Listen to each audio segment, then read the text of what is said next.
would you all rise and join me in the pledge of allegiance, please? Pledge allegiance To the flag of the United States of America and to the republic for which it stands, one nation, under God, indivisible, with liberty and justice for all. Welcome, everyone. So the first thing on the agenda, first of all, Councilor Matthews, excuse me, is virtual, and everyone else is here. So first item on the agenda is public comments. So this would be the time to come forth and give us a comment. Preferably something that's not on the agenda. We will be discussing the library. I know I see a lot of faces out there that I would presume will be talking about that. So we'll have time for commentary at that time.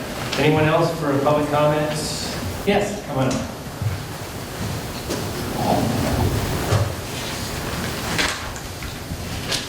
Good evening. I'm here for two reasons, but today is, I'm Christine Moffett. I live at 700 Denise Place in Coos Bay. I come today to make sure that you, as the City Council, and the planners are aware of two legislative bills that have been submitted to the Oregon legislature. First of all is HB 3382. It's currently being reviewed by the Joint Committee on Transportation. This bill exempts selected ports from the policies of comprehensive coastal zone management and the principles and foundations that have been in place for 50 years regarding Oregon's 19 statewide goals regarding land use planning. It allows the ports to construct, maintain, and dredge deep draft navigation channels without demonstrating compliance with state or local land use laws. Statewide goal number 16 protects the long-term values, diversity, and benefits of estuaries and associated wetlands. These estuaries provide critical and essential habitat to fish, support wildlife populations, provide protection and resilience to climate change and coastal hazards, and protect the water quality, and are among the most productive habitats on Earth, connecting and transforming energy from our watersheds to the ocean. Secondly, I'd like to call your attention to HB 949 that authorizes ports to assess public bodies for shares of costs removing sediments from port waters. This legislation would amend ORS Chapter 777 to authorize this assessment. I have copies of this for you. Oh, great, thank you.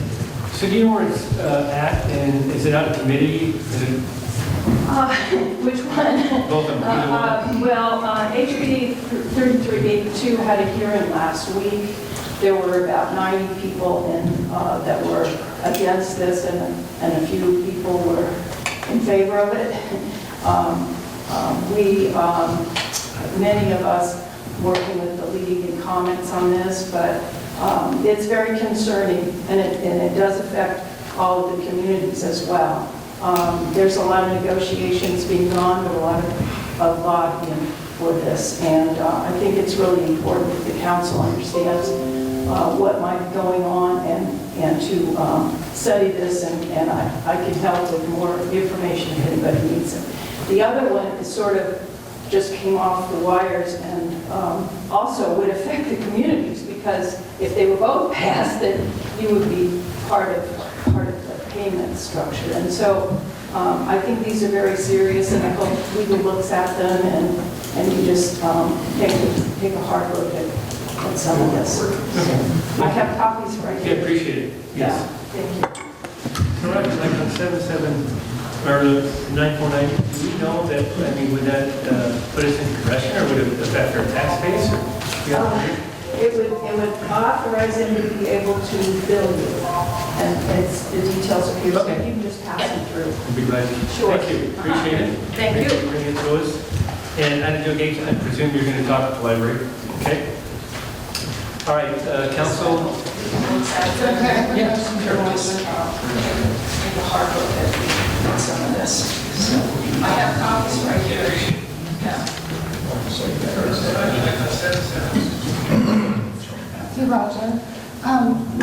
In regards to House Bill 3382, we still have a lobbyist, don't we? And do we address our concerns with our lobbyists that could address this with the legislature? We do not have a lobbyist, but we do do address things through the League of Organizations and or with our legislators. And do we know if the League of Oregon Cities if they are in support of this bill? I don't know, we'll be finding out tomorrow. Okay, great, thank you. I can tell you I'm on the legislative committee, and I haven't seen this one come up in a briefing yet, but that may just mean it's not as far along in the process as the others. Okay. Are there any other public comments? I'm sorry. Hearing none, we'll move on. Council, consent calendar is the next agenda item. How would you like to proceed? Move that we approve the consent calendar. Second. It's been moved and seconded to accept this consent calendar as submitted. I just want to bring everyone's attention, C in the consent calendar is, we're accepting a grant for Coos County, from Coos County Cultural Coalition grant for $900 for art supplies for the library. So, anyway, Aren't we also receiving a grant from Three Rivers? let's put it down. Okay, thank you. That's I'm sure they got that. One discussion? I know, all right. All right, is there any other discussion? Hearing none, I'll call for the question. All in favor, say aye. Aye. Any opposed? Hearing none, it passes. All right, next item is presentation of retirement for Chief Chatnar for Steve Myers. Thank you. I'm going to come up here. If Sergeant Chris Roll can come up, he's going to be here to represent the Coos Bay Police Officers Association. And if I could get Steve, come on up. And the two captains, if you guys could come up. First of all, thank you guys for giving us a little bit of time tonight to acknowledge Senior Officer Steve Myers' retirement. I'm going to give you a little bit of background of Steve. He's worked at the City of Coos Bay for many years, 23 years, but he has a total of 25 years of law enforcement. So on March 31st, 2023, Senior Officer Steve Myers of the Coos Bay Police Department will retire after 25 years of service to the Coos County residents and to the City of Coos Bay. On March 5th, 1998, Senior Officer Myers was hired at the Coos County Sheriff's Office where he began his career in law enforcement as a corrections deputy. Officer Myers remained at the Sheriff's Office until May 3rd of 1999. We want to say he saw the light and he was hired at the Coos Bay Police Department as a police officer. During his time at the Coos Bay Police Department, Senior Officer Myers served many roles, including patrol officer, who was a watch commander, field training officer, who was also a motorcycle officer, the DUI impact panel instructor, and he was a longtime member of the multi-agency crash team. Senior Officer Myers holds a basic, intermediate, and advanced law enforcement certificates through the Oregon Department of Public Safety Standards and Training. Senior Officer Myers is a proud graduate of the University of Oregon with a bachelor's degree in psychology. Senior Officer Myers has been married for 20 years to his lovely wife Tabitha, who's also here tonight. And Senior Officer Myers exemplifies what it is to be a Coos Bay police officer and will surely be missed around the department. The City of Coos Bay congratulates and thanks Senior Officer Myers for his 25 years of dedicated service to the Coos County citizens, the Coos Bay Police Department, and the City of Coos Bay. On behalf of the Coos Bay Police Department, the City of Coos Bay, and the Coos Bay Police Officers Association, it is with great honor that we present you this shadow box. And I'm going to read to the crowd what the shadow box says. It says, in recognition of 25 years of exemplary service as a law enforcement professional, your loyal and dedicated service to the citizens of Coos County, to the City of Coos Bay, and to the Coos Bay Police Department is sincerely valued and appreciated. It will certainly be missed. Thanks, Chief. Congratulations.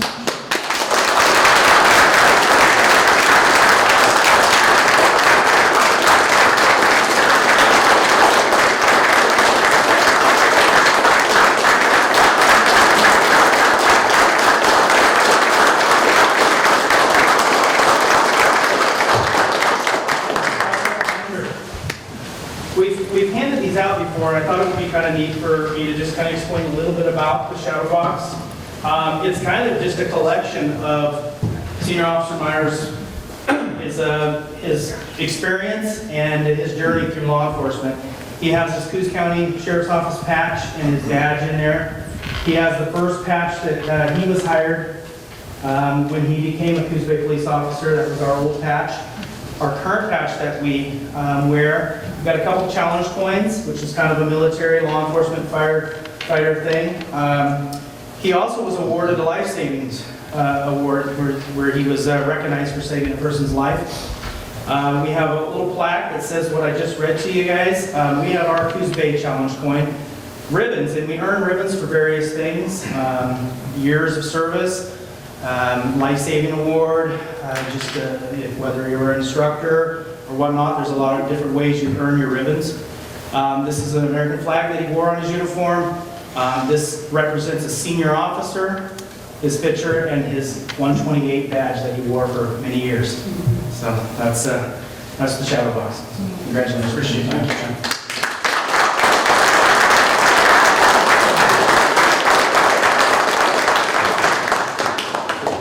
No speech? I just want to thank everybody. I appreciate it. It's been a good ride. Steve, I just want to say thank you for outstanding service to the citizens of Coos Bay, and also I can say you were a fierce racquetball player. I know. Thank you so much. No, you be missed. Thank you. Thank you.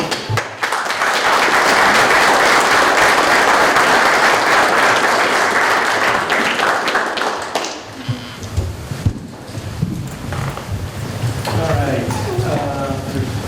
The next item on the agenda is a consideration to adopt resolution 2305, appropriating library grant funds received. That's going to be me, yes. So typically, we would kind of tag these resolutions onto the staff report for the grants, but because the library was awarded 2 grants, it's a little challenging to figure out how to tag it onto 6 separate line items for us tonight. This resolution is to identify the 2 grants that were received from Three Rivers Foundation and the Coos County Cultural Coalition. I think the staff report is kind of talk about the funding sources for those. You mentioned the art, Ready Across America. So because we weren't planning on these grants initially when we adopted the budget, we need to come back with these unanticipated funds to request to be appropriated. So that's what this resolution will be. Staff need that to adopt. Okay. This one is from Three Rivers Foundation that Councilor Canola mentioned earlier. And also should identify in a second. Both are identified in that resolution. Okay, and then the 900, which I referenced in the consent calendar, is also listed in this, Yes. correct? Okay, so, so one's for 3,500 and then one's for 900. So, Council, how would you like to proceed on this resolution? I move we adopt resolution 23-05 appropriating $4,400 in grants received by the library from Three Rivers Foundation and Coos County Cultural Coalition. Second. Okay, it's been moved and seconded to adopt resolution 2305. Are there any other comments? Hearing that, I'll call for the question. All in favor say aye. Aye. Any opposed? Hearing none, passes. Thank you. Next item on the agenda is presentations regarding library site analysis and survey option. We're going to start with the library site analysis first, and Sammy's going to give us a little rundown or synopsis of where we're at and what's happening. We'll go from there. Thank you. Yes, our journey on this started about 2014, and here we are. This latest portion of it, I guess, is since the general obligation bond on the new library and the 911 Communications Center did not pass during the May 2020 election, yourself, Mayor, and the City Council decided to examine aspects of the project with kind of the philosophical approach. And so our first presentation will be by Hacker Architects, who are engaged to analyze and provide a cost for a total of 4 sites. The sites include the library's current location on Anderson, a lot on the corner of LeClaire and Newmark, a lot between Cascade Farm and Frito Lay on Ocean Boulevard, and the John Toppett's Park site that the work has been done on before. And so now I'd like to introduce Laura Cleaner. She is from Hacker Architects, and she'll be going through the presentation with us. Welcome. Thank you. Thanks for being here. Okay. Okay, so tonight we were just going to review, kind of overview of the 4 library site options that Sammy mentioned with the pros and cons that we outlined for them. And then at the end have some of the comparison summary of all 4 together. So these are the 4 sites. As Sammy said, you've got the John Cobbett site that we had done schematic design for, then a site at Newmarket with Claire, and then what we're calling the Ocean Boulevard site, which is at the Cascade Farm store, and then the downtown existing library site. We'll start with site A, which is the downtown site. So that's the outline of, it includes the block that the library is on, plus this kind of partial parking lot block and little parking lot block across the street. There it is in more detail. We just first took a look at all sites from zoning and planning just to make sure that there was no hitches there. There are not, and it requires 55 parking spaces for the library. So we developed what I'll call massing diagrams. Don't really think of these as design, but we wanted to kind of get the scale of the building on the site, kind of look at what it would take that we're not designed yet, except for topics. So this is the downtown site, just to orient you. Here is the library site is here.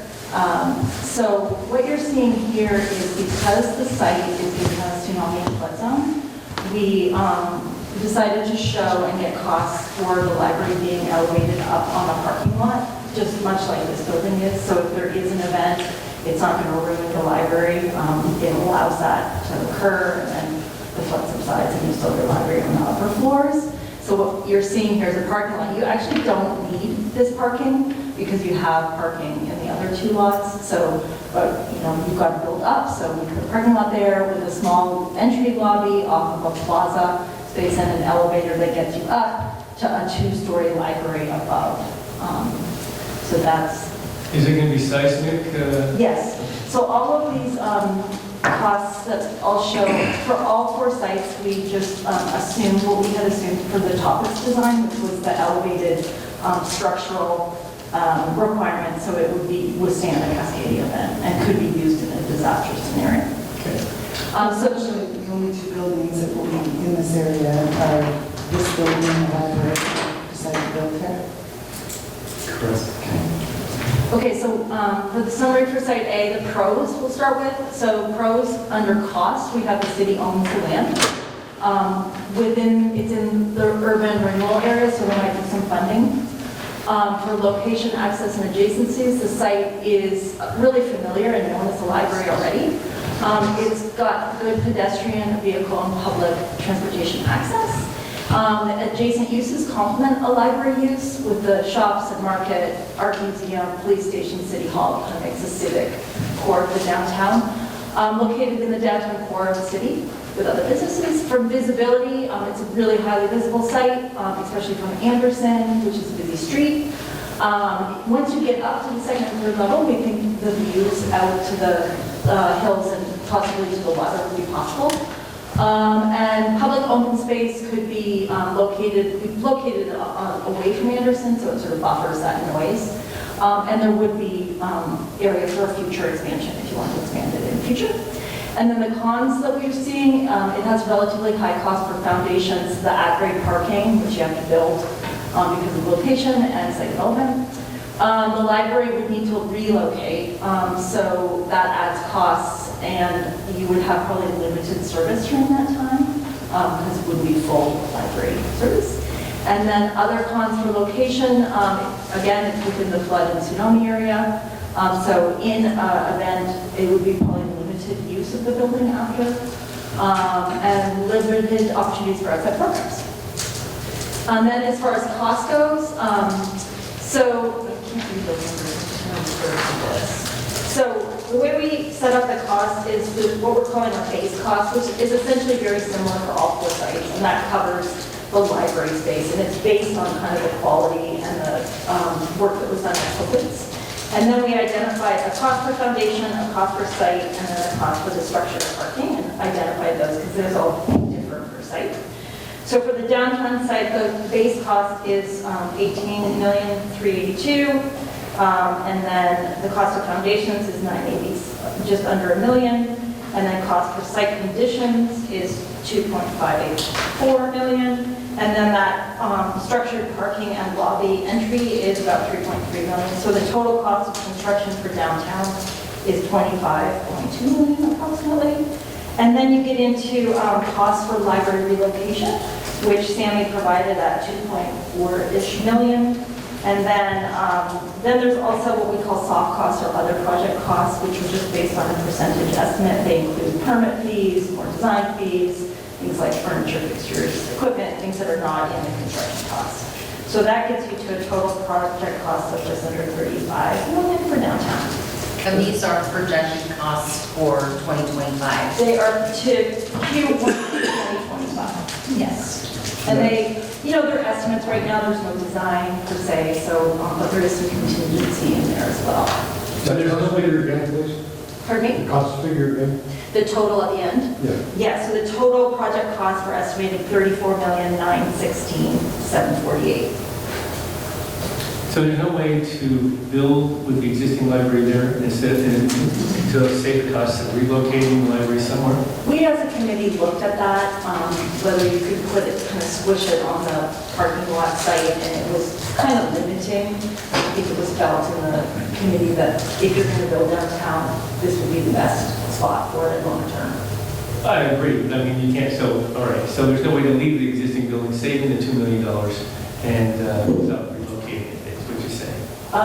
There might be a possibility to do that, but it would limit the design. Okay. But that is something that was desired, you probably could make happen. Okay.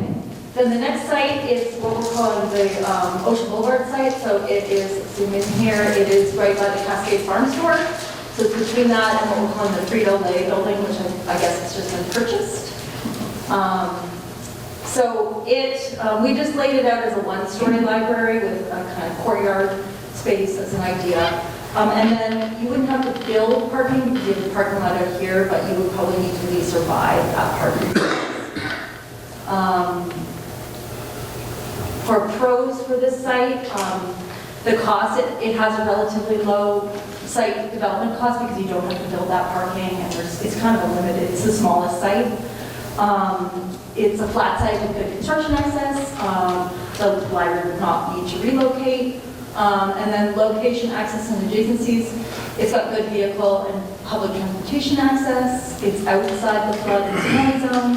And it would have the ability to be used as a post-disaster center. The cons we see are it would require the purchase of the land. And it may require a lease or purchase of the parking area.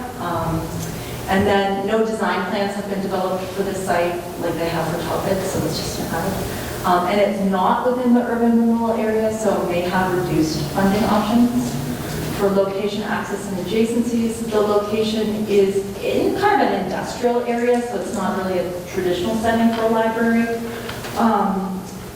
There's an active loading roadway that kind of surrounds the whole site, so it actually goes behind here as well and sort of cuts off. So you've got semi-trucks and stuff that are loading from the store line kind of around it. So it's sort of disconnected from the surrounding landscape.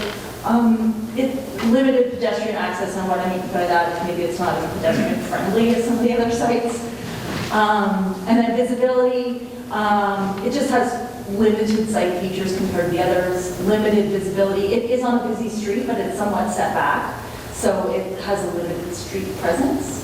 And limited opportunity for outdoor programs, future expansion. It's fairly limited opportunity for future expansion. If that was a really high priority, you could build this as a two-story library and then leave some space left over that you could add to in the future if that was really important.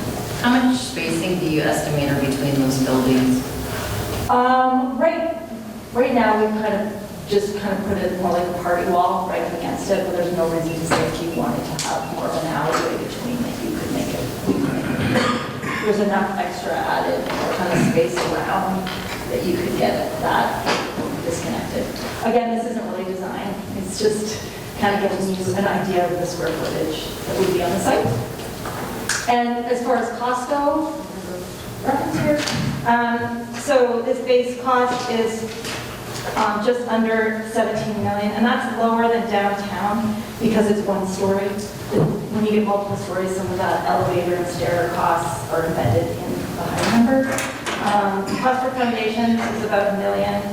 It is a bigger footprint as one story, so you have more aggregate piers going down, so it's about the same cost as downtown.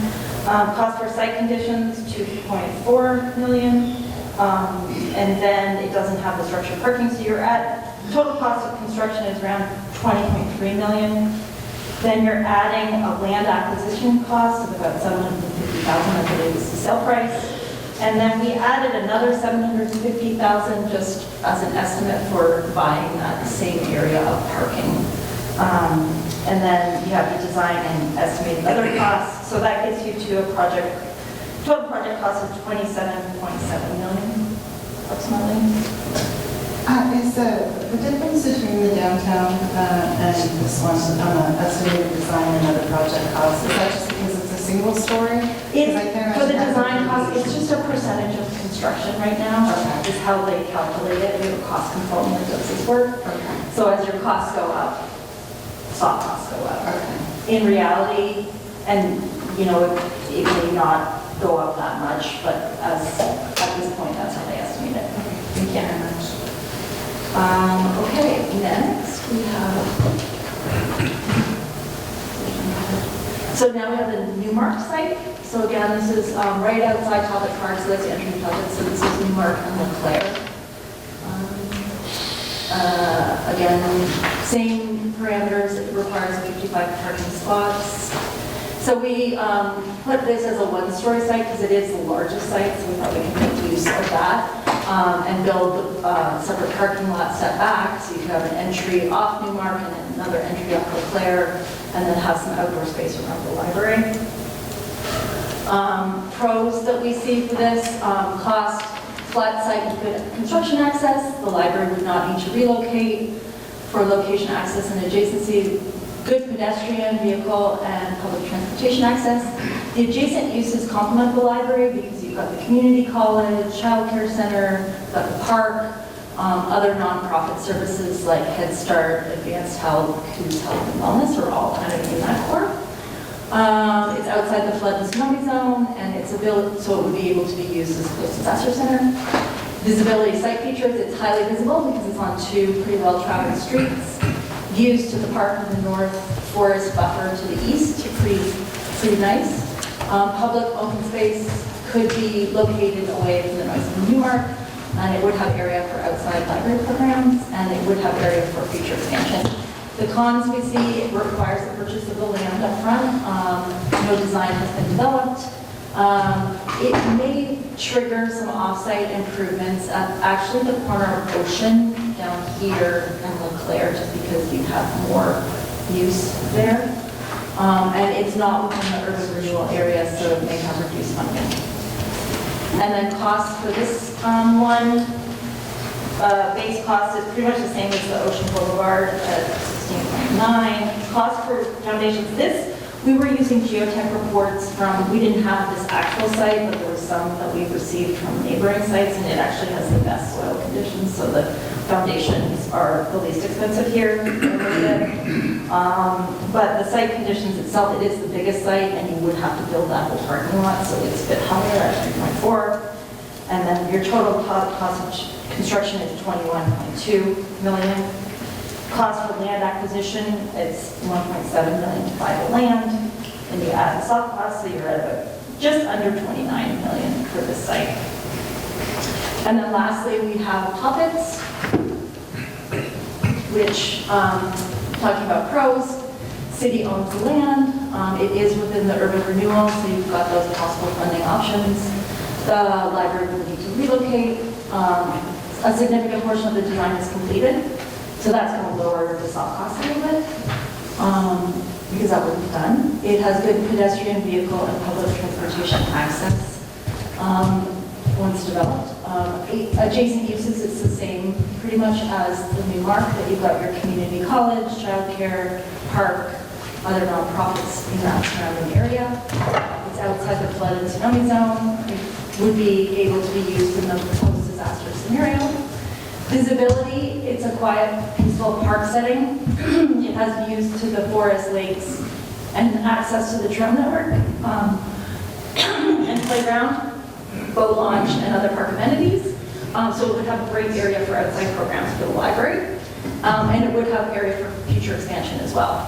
The cons that we see are, it has a relatively high site condition and site infrastructure costs, a little bit higher than some of the others. Some wetland mitigation, although the way we cited the building was made it very limited, may be required on the site. Visibility, it had limited visibility because it's tucked in the park. So you're not going to see it like driving down the street. It becomes more of a destination library. Newmark is well traveled, the library's set back. And it requires some improvement to the Newmark entry for vehicle access safety, just kind of a safety lane added there. So then lastly, costs. Base costs at just close to 17.4 million. Again, that's a little bit higher than Ocean Boulevard and Newmark because it is 2 stories, so you get the elevator and stair costs in that. Cost for foundations, 1.1. Even though it's 2 stories, it's not, the way we show downtown is very compact, actually 3-story, but Toppins is kind of split, so you actually have a fairly big area of foundation, even though it's 2 stories. Site conditions is 3.15 million, and so the total construction cost is coming out to 21.6 around million. You have no acquisition costs, so you're just adding in the soft costs, so you get the project cost of 27.7 million. Say that number again, please. 27,742,935. So it's about the same overall cost as the Ocean Boulevard site in the end, overall. And then Newmark is about a bit higher, and then downtown is the most expensive.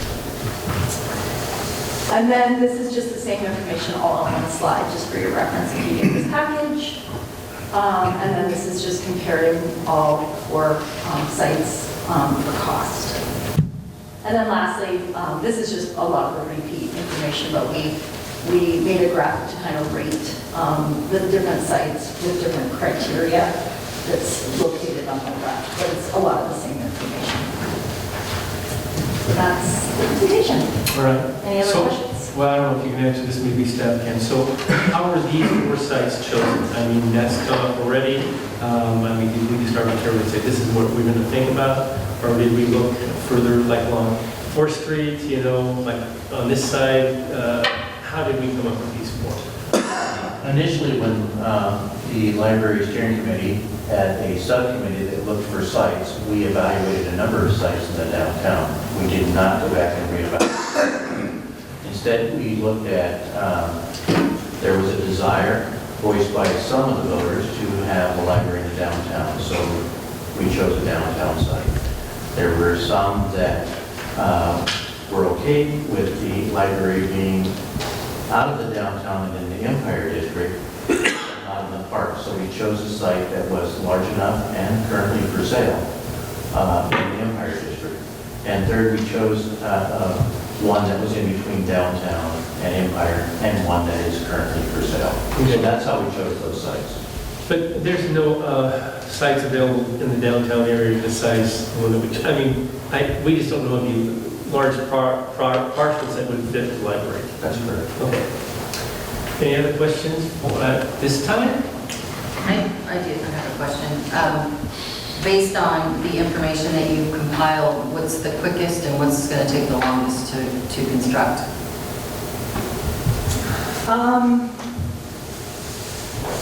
I think that I don't see a huge difference in a timeline for construction. I mean, we are ahead of the game with Topaz because we've spent a considerable amount of time in design, so you're going to use that time.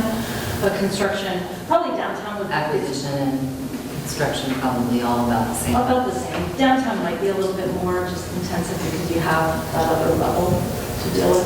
But yeah, I wouldn't see a huge difference. We also demolished the built the current building. True. Yep, you've got demo. And you have to move the library. Yep. Yeah, so it's definitely a longer timeline for downtown. It's more complicated. In terms of site safety, I'm curious as to how you evaluated that, because it looks like they're all graded the same, and I'm a bit confused because some of them are out of the tsunami and earthquake inundation zone, and some potentially might have some security issues. So how did we come up with those rankings? I think we were thinking more about the not the tsunami aspect, but more like the safety of the site itself, and issues maybe that occur. So more security. and Security, safety, not- yeah. Not, okay. Thank you very much. And then maybe this one is one for staff. The property over on Newmark across from the Toppets entrance, that lot has sat vacant for decades. So did we do any pre-analysis of what's held up a sale of that property? Because I think it had been identified, didn't sell, identified for sale, then didn't sell. I think it's priced. Okay. Question, a bit of a stretch for the analysis that might not have been looked at. Saw a library development in Cornelius that has 2 floors of senior housing on top of it. Of these sites, would you be able to tell which couple might be viable to add floors to?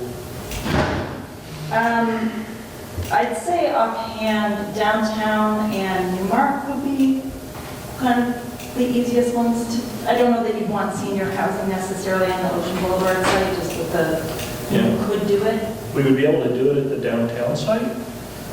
You could, anything's possible. Okay, for yeah, money. possible, gotcha. It's very, the soil's very similar to the south waterfront area in Portland, which used to be Oh, okay. Phil, and there's huge high rises there. Well, I believe downtown they would have to get a variance. Oh, that's true. Yes, that's true. There's a 35-foot height limit, which we think we can bump up against. Yes, thank you for reminding me of that, Rob. So yeah, downtown would be out for that, but, and I think Toppets probably wouldn't be great for that, but the other two. Okay. But Newmark definitely. And that's a really great, Chicago, if you're interested in the kind of combination of housing and library, has some really great precedents for that. Yeah, I There's an toured the initiative. site up there. It was very Yeah. nice, and I talked to the residents, and they got to take their grandkids straight down into the Yeah. library, so they were happy. Hacker designed the Hollywood Library years ago, and it is a level of library and then I think 3 or 4 stories of housing above Nice. in Portland. Another one for staff, how close is the Ocean Boulevard property to the housing development? I mean, is it a stone's throw? It's fairly close. Yeah, it's within a block and a half. Okay, I was just Shorter, but wondering, because of all the 4 sites, it's kind of the one that's the farthest out. It's in between downtown and Empire, but it's more, you know, I worked there for years and I was a teenager and didn't like to ride home with my dad, so I walked that route a lot, and it's quite a distance from anything walking, but, okay. I have a question for staff as well. Did we give consideration to put the 911 call center in all of these locations? Yes. Okay, thank you. Well, you said that the downtown site, one of the cons was high cost for foundations. Yeah, And if I wasn't familiar with this, when I'm looking at the comparison, Yeah. it looks like it's not very expensive. compared yeah, to the cost consultant had a higher number in there and pushed back and called our structural engineer, and so that number came down a bit, and I didn't adjust the pros and cons. So actually, it's not that significant Would you- more. would you There say is that- a little bit of structure, though, that comes into the base cost over, because there's added structural beams into the base cost. And would you say that the structured parking would be considered part of the foundation as well? No, it has its own cost, so on the spreadsheet. So the structured parking has the 3.3 million add for that level, separate from the foundation. And that's what's really driving up the cost of the downtown site. is that structured parking level. But there's really no way to get around the structured parking because if we wanted to get out of the inundation zone and also the flood zone, we need to elevate the building, correct? I mean, you could build the library at grade, but then, yeah, you'd get flooded out and have to sacrifice that expense that you invested in. Any other questions before I open up for public comments? Okay, so what I thought I'd do is we'll take public comments now, and then we'll go ahead and have the discussion on the survey that'll follow this. I thought he would be able to hear the commentary and maybe utilize that knowledge. So the first one, that only one side on the side is okay, so I'll start with her, and then we'll just, anyone that wants to speak to that, just come on up.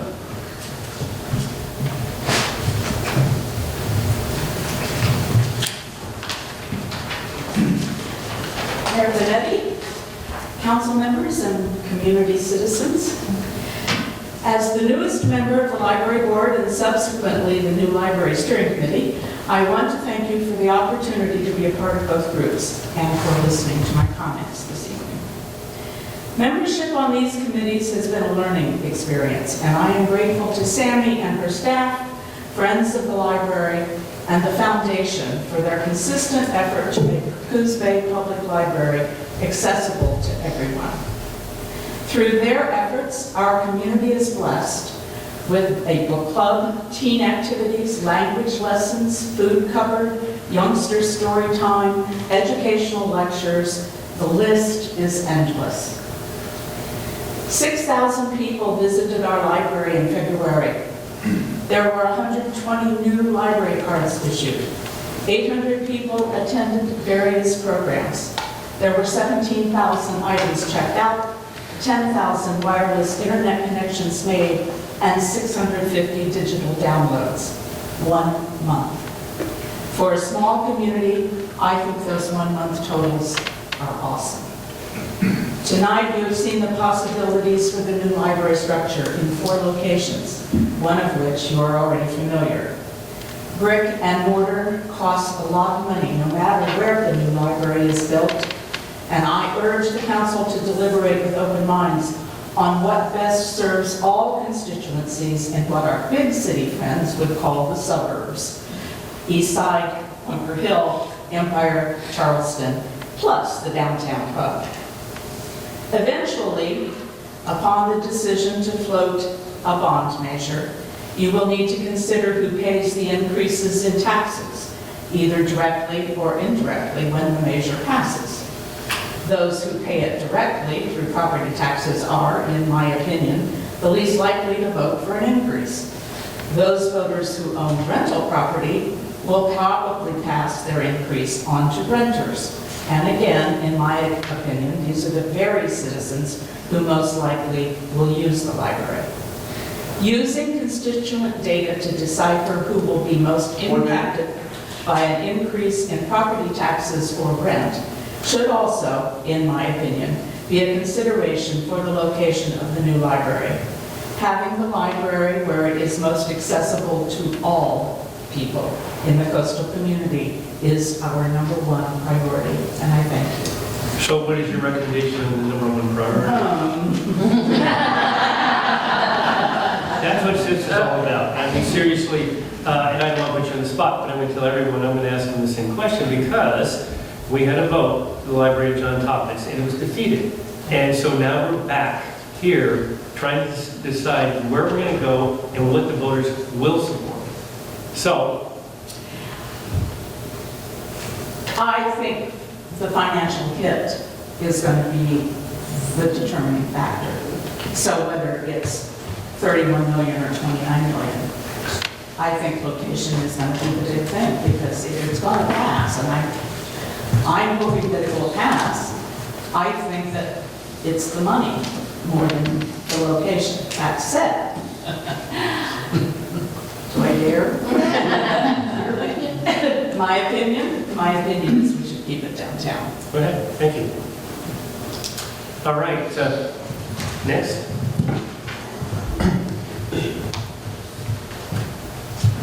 Thank you, Mayor. Sam, good to see you again. be able to speak in support. The library is a... Name, please. Oh, yeah.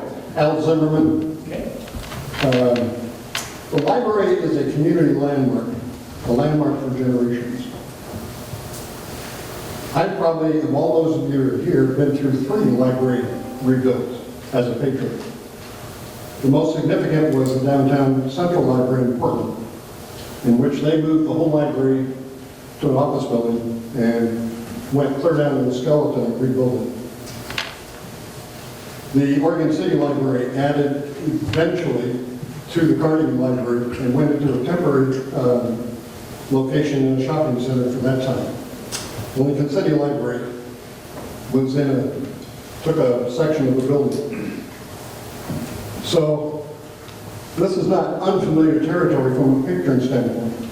As I look at the 4 sites, the Thomas Park site, I'm not even sure why it's still on the list, because it was voted down. And the community is very serious about not destroying a park for the library. The Newmark site is out of the city core and business activity. The Ocean Boulevard site is not an attractive site. Do you really want something that's a hallmark of the community located in that site? The current location is in the city core. It's there where people can access it. I strongly support the downtown site for what it serves the city and can be a hallmark for this community. What I would recommend is a downtown site that take a sharp pencil to what we've seen proposed. What's been proposed is 35,000 square feet. The current location is 26,000 square feet. I think we need to separate the dispatch centers from the library. 1 minute. Then, in terms of a temporary site, there are sites available. We should look to discount that figure, do whatever we can to work with a business owner so that can be mitigated on those costs. So to answer your question of what I would prefer, Joe? No, but how do you work with, okay, and I apologize on the time limit, but anyway, talk to the businesses to mitigate the cost. What do you mean by that? How? A discounted rent, things you can work with the landowner. It's a civic opportunity. The J.C. Penney building is unoccupied at this point. Oh, so you're suggesting that we look for another location downtown? Temporary. Just a temporary Okay, relocation. all right. We got to get creative. Now, not in the Portland case, not all the stacks were available. Sure, gotcha. So the other thing is 26,000 square feet, if you try to stand it's not adequate in size. Not disputing that. Okay, so the other thing, the 911 center also cost will be not borne by the taxpayer. We'll take care of that separately. Okay, that's not been clarified. Well, am I correct? We talked about paying for that separately, right? It depends where it's at. Well, if it's downtown or John Top, it would be. And we're certainly asking for grants and grant requests out currently. Right. For the 911 center.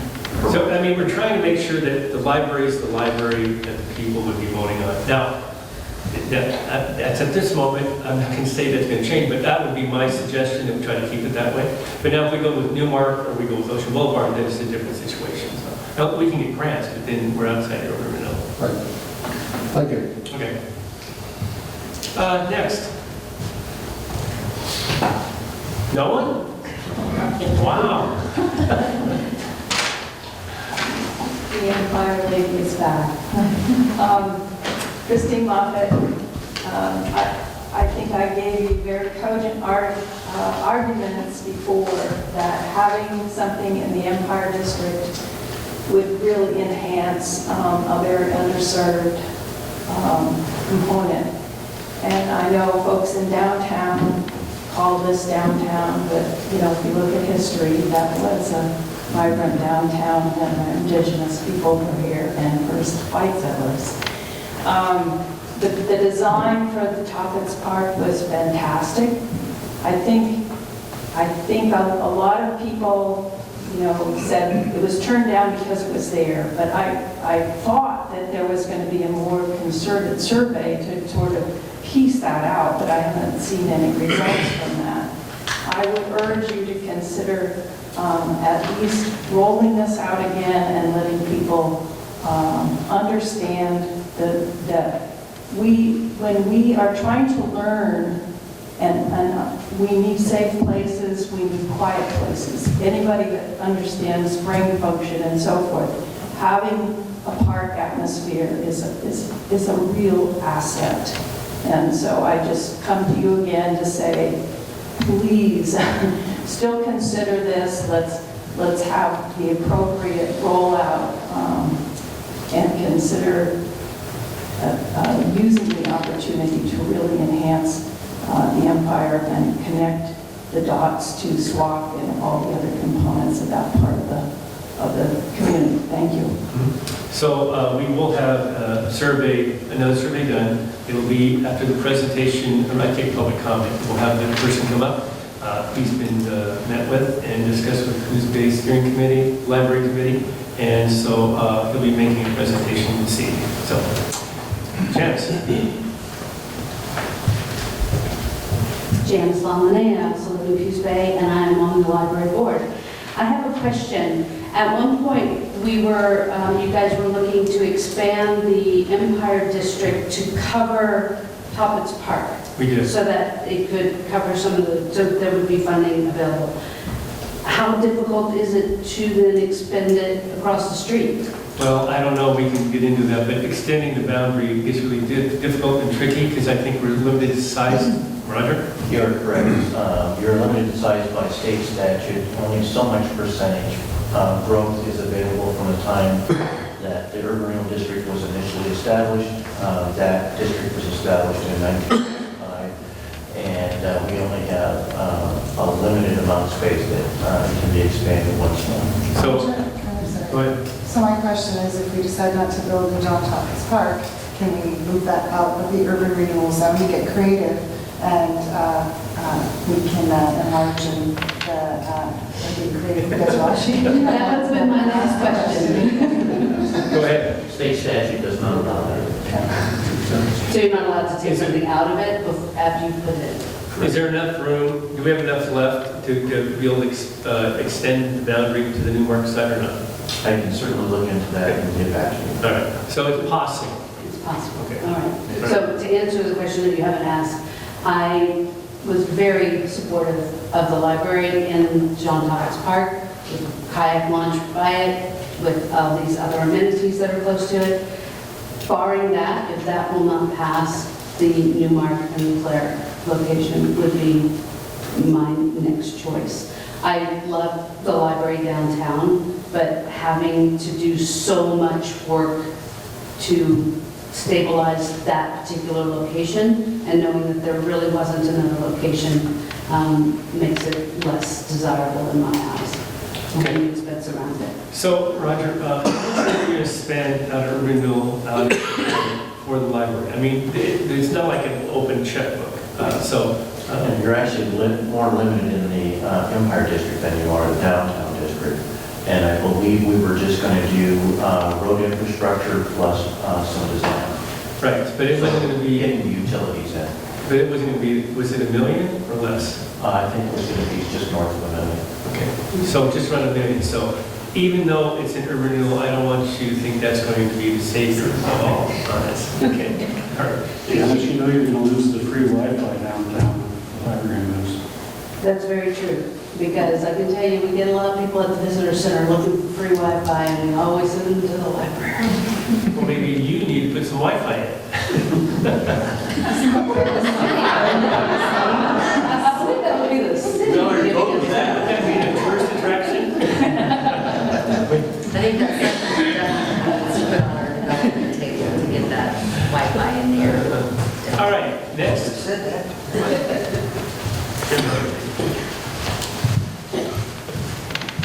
I don't know why you guys always beat me up on Tuesdays. Tuesdays are terrible days. You ready to change another day? Oh, no, I just spend all day up at the legislature, so. it's Oh, not well, bad. My personal preference is Ocean Boulevard. There are several reasons. I think that a detailed traffic study is going to blow Toppets up. You've got 7,000 trips in there now. Multiply that by two, that's 14,000 on one street, and it's residential.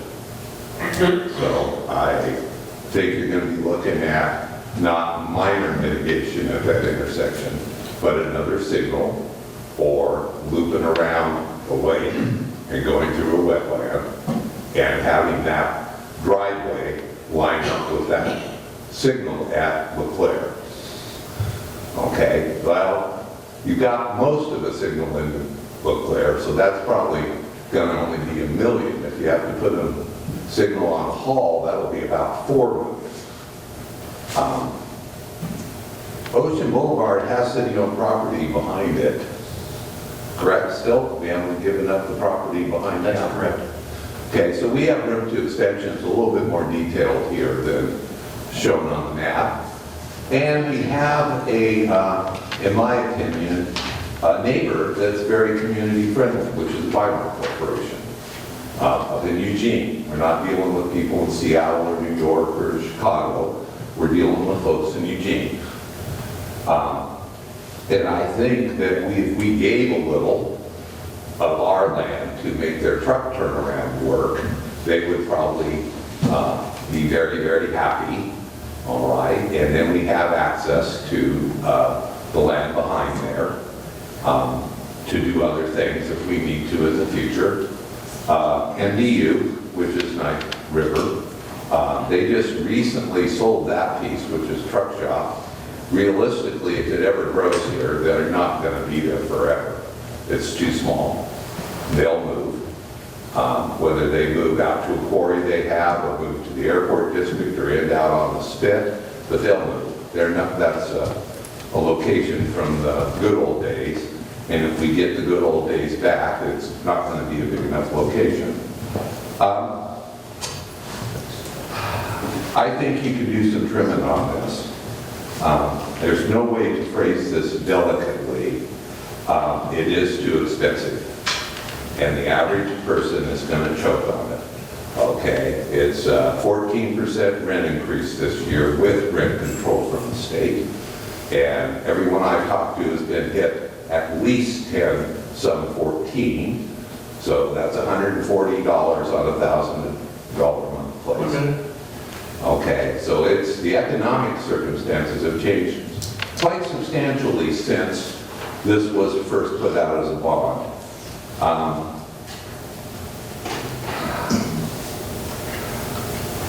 You have one of the busier spots around in terms of parking lots for outlying areas, that farm and ranch supply. So if you want to get the unreached and a Boys and Girls Club, would you call that walking distance?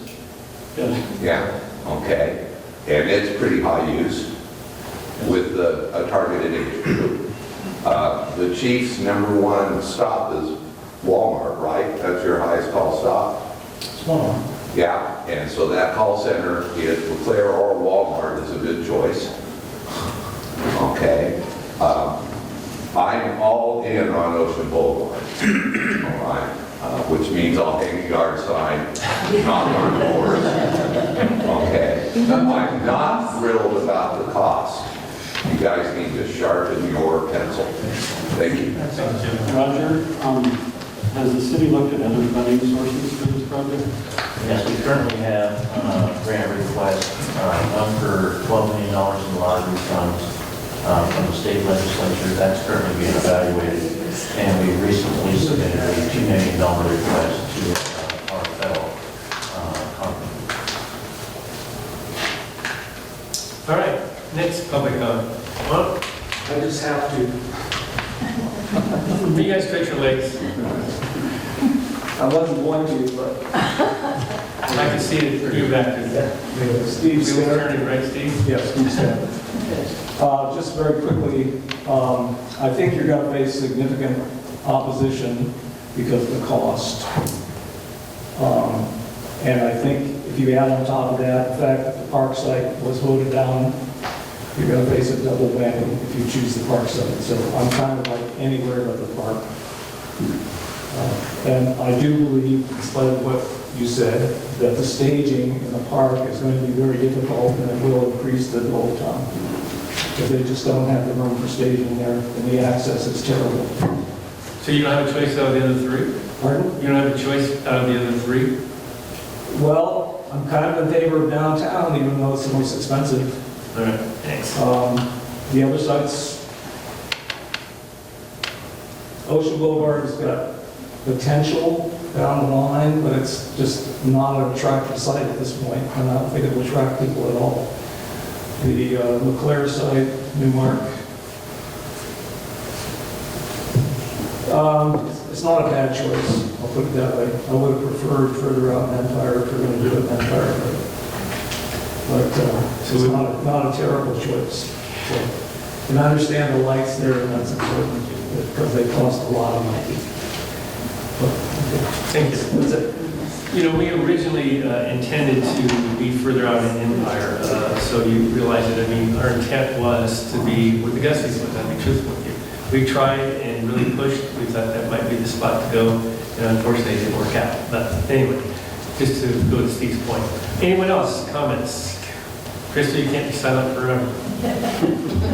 I actually came for the next meeting. Okay. I'll speak. Yeah, go ahead. So we have four choices. Are you familiar with the four Since choices? you called on me. Yeah, absolutely. Well, I think you already know that I feel like as close to downtown as possible is the best site. I would like to see the library continue to grow and serve the community, and I feel like we've benefited from being close to the schools, like the high school and junior high now, and also Blossom Gulch and the farmers market, and different things that bring people to downtown, and I just hate to see that go away. I think that we would lose something we have that's very precious. So how about the cost? Tell me, we as an ex-mayor. Well, I think there's many ways to evaluate costs, and I haven't studied them, so I'm not going to get involved. I think probably different factors went in, and I know they did. Roger told me they did. Sure. Whether they went in totally, I don't know. So Okay. I just give an opinion. Appreciate it. All right. It's like kind of twisted your arm over here. Anyone else? Really? Okay. Silence is golden, right? I guess. I don't know. All right. Well, I appreciate everyone. So what we'll do is Sammy will come up and introduce our next presenter that will and tell us a little bit about what's going to happen, and then we'll have him get on. Just, I have one more question before we go there. Have we evaluated the number of residential households in each district? So when we're looking at downtown overlay, Empire and East Side, have we looked to see how many are in those areas and what is in it now and what's the future proposed for that? No, we haven't. And to expand that a little bit farther, the reality is that the service area of our library far exceeds the city limits. Our citizenry, we're just under 16,000 citizens in our city, and I believe, if I have it correct, our library serves just over 28,000 citizens. So many of our citizens that actually will be burdened with the cost of building a new library benefits from the library. By my recollection, Empire has roughly 1/2 the population of the city of Coos Bay total. So if we look Including at, East Side? yeah, 1/2 the entirety of the city. So we have 1/2 the population at one end of Ocean Boulevard and the other half at the other. Okay, and that was the reason for my question. When this library was built years ago, downtown was the hub of the community, and that has changed and it has grown, and there is a significant population in the Empire area that this library serves as well. Just Yeah, and roughly every 20 years, it's had another addition to expand, so that can be expected. And as a footnote, Empire had their own library, so Empire had their own library. I have one comment, which is I'm curious about a partnership with Coos Bay School District. It's my understanding that Blossom Gulch is being used next year for programming, but will be empty in the following year. The voters did such a great job at passing a bond to help support our schools. I wonder if the schools would be interested in partnering with the library to be a temporary location, saving us the $2.4 million in relocation costs? That is the question. Okay, it has been alluded to, public survey. We're now going to hear from Adam Pawlowski of Pawlowski Research, who will provide information regarding public polling and surveying to ensure that the Coos Bay residents have opportunities to express their opinions regarding the library project. So Adam, come on, and explain the hows and what's of that. Good evening, Adam, and welcome. Good evening. Thank you, Mr. Mayor, thank you, Sammy, and council. So I'm Adam Pawlowski. We do public opinion research. Most of our clients are in the government world, so cities and counties and special districts. We have a sizable practice that focuses on libraries and then in general on taxes and community surveys. So our goal is for you all to give you a very clear picture of what, in this case, what the voters say. And not just the voters that we anticipate actually voting in an upcoming election. And that upcoming election could be sooner or could be later. And we can talk through some of the merits of that. But regardless, we'll have a very clear picture of what they think, what their aspirations are for libraries and other potentially other things in the community, and what their bandwidth or comfort level is as far as paying for a new library, and some of those features and benefits, we might call them, that would make them perhaps be more or less supportive. And give you those tools so you can make a decision as to what goes on the ballot, if anything at all. And our tools for kind of conducting a survey like this are very similar in any community we survey in the U.S. And it is multi-mode and multilingual. So everything we do will have will be offered in English and Spanish. People get to choose their preferred language.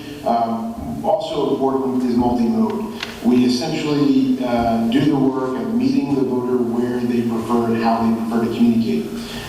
If you can imagine, out of the last 100 communications you had, probably 95 of them were texting on this device, and maybe 5 of them were on your phone talking on it. So most people that we talk to are going to be responding to us on their mobile device, on their laptop, on their tablet, in an online format. We're going to email them and text them, and that's how they're going to come on board to the survey. We're also going to make sure we call people, because some people prefer that mode of communication, and some of them even have landlines, probably some in the room there. And so we're going to talk to some of your voters on landlines, but the vast majority of the people that we do talk to on the phone will be on mobile phones, just because that's how we communicate today. So making sure that we are relevant to not just modes of communication and language, but also making sure we're relevant on things like matching age groups and gender and geography within the county, party registration. All those things are going to be really important for us to, again, match the profile of who we expect to show up in a particular election or elections coming up. And that gives you that clear picture of what people think. And no one gets left behind if they're in that pool of likely voters. We're going to be fully representative of that voter pool.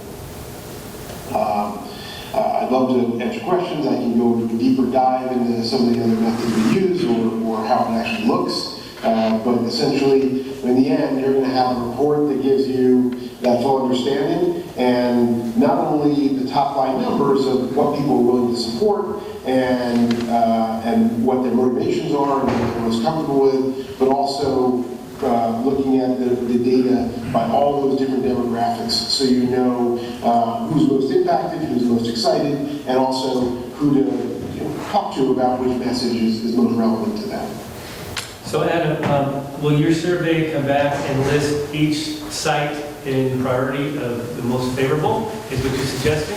Or just come out with one, or how will that be presented to us? So I think the first, probably the first charge that we would probably have, and we take guidance from obviously from you, from staff, specifically will tell us, we'll work with them to develop the questionnaire itself. I think the big question probably we want to answer for you is, do you have the support or not from the voters, likely voters, to move ahead with a bond that we will pay for a library or whatever portion of it? I think that's probably the big first question. If you want us to help you identify a location, that's certainly an option, and that's part of the feature, the suite of features and benefits, right? Whether it's a 2-story or 1-story, whether it's in one particular location, whether you have a media room that can be rented, any of those things that you might consider that might move people to be more or less supportive, absolutely a part of it. One of the only challenge I think I would say with helping determine location is the budget, where if we wanted to economize on the budget for the survey and research, we'd have a limited pool of questions to be able to ask, and so it may not lend itself to, the survey may lend itself to helping determine location, but that's absolutely a part of the equation if staff tells us we're going to put that in the survey. Well, I'm not sure about the rest of the council, but I would definitely feel that way. I know that the support on it, I guess, and the cost would be part of that support. But I think location is going to be huge. They might be willing to support it, but that support would be for what location is a big thing, I would think, for the voters. I mean, you've heard the diversity right here. We have, I'm not sure what the percentages were, but you heard them. I mean, the majority were downtown, but some were out in Empire and different locations, so I think that's going to be a factor. I think it's the only factor. It's the two questions. Are you willing to pay for it? And what's the location that you're willing to pay for? So I think it's critical. And I think key to those questions is where are they located right now? Because if I'm in downtown and I'm 5 blocks away from the downtown site, that's much more convenient for me. My kids are attending, the schools in the area, and if they need to go there after school, and I need to pick them up after work, or whatever. I think that where that person who you're speaking with is going to be important as well. That you get a good cross section of the community, just for the very reason that we talked about, that Councilor Farmer mentioned, is that there is a large population that has grown in the Empire District. And downtown, and I grew up in downtown, has changed. So Adam, have we made this more complex for you? No more complex, no. It's just a discussion that will, take direction from you all and staff as we move forward. But no, I mean, I can, just to give you a sense, we can envision a moment where we develop a map for you all that gives you that understanding of, people who live in particular communities, where they might look to be supportive of locations. So, we can give you hard data, give you map data, charts and graphs that give you kind of that distilled information to really make those hard decisions. So, not more complex. We're happy to do it. It's, essentially, we want to give you what your community is most supportive of and what's going to make them excited about the new library. So Adam, what is your success rate? Well, success rate there's a couple different ways of looking at success rate. One is conducting surveys and getting accurate data 100%. Predicting outcomes with our data 100%. And so the real determining factor is when it comes to success rate of, let's say, a ballot measure, the real determining factor is the commitment of the city to do outreach. Obviously, the city isn't in the business of advocating, right? You're not going to spend tax dollars on telling people to vote yes, but you can certainly talk to them about the impact that a yes vote could have and the impact that a no vote would have. And so that's a real key determining factor. And then also, what happens perhaps outside of City Hall, the more overt campaign. If there's supporters out there that are going to spend resources to talk to voters. So those are the biggest factors that determine success. And if there's big support from outreach at City Hall and political campaign outside of City Hall, it's going to happen just fine. But we'll know from the poll whether you can get from here to there and what it will take for that to happen. It sounds like you actually, in the proposal, talk about how skilled you are at that public education and outreach piece. So I'm assuming you would help us walk through this. That's kind of just my first comment, but really I guess what I'm getting to, it's March 21st. And I think our goal is to have a decision that we can put on a ballot in November. Do you think that is realistic? So having a really good background and a very good understanding of your voters and having done some significant research and met with staff and all those things, we do have a clear understanding of your community. But I would say this, coming in blind from anywhere and talking to any researcher, any pollster like us, the advice that we would give, and the advice that I would give today, absent any other data, is probably not necessarily something you want to hear, and that is that a 2023 election is not the ideal election to have something on the ballot like this. And it's really simple to kind of talk through.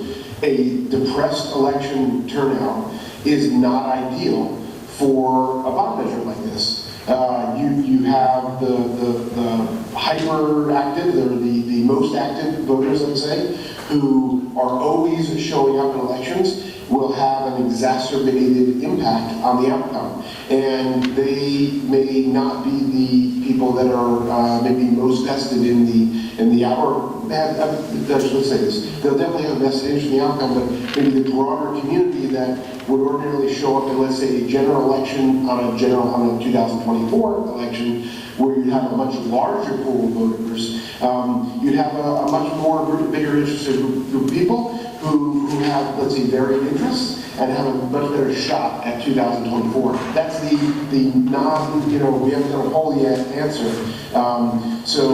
I think if you're committed to pursuing something sooner, or you'd really like to pursue something sooner, like into 2023, the ideal scenario would be to poll with the prospect of 2023 as the priority, but being open-minded towards 2024 November, and understand, we can model both and give you a perspective of what those look like. And it's likely that, what I'm going to say is that 2024 is a better prospect for success, but we can give you both those numbers and you can make an educated decision. My last question, thank you very much. In terms of the public education and outreach, in your past, is that a 3-month campaign? Is that a 6-month campaign? What does that look like? So it starts today, essentially, and you're all already doing, I think, a pretty good job of talking to the community. You've got an engaged population that's at your council meetings, much more so, from what I can tell, in a lot of places, and working with a lot bigger populations. So I think you've got some champions there in your audience, and you all are champions and already out there talking about it. Ideally, from the broader community perspective of doing things like, starting a great Q&A page on your website and sending perhaps direct mail at some level, or incorporating content into your newsletter, all that stuff should start, quite frankly, today.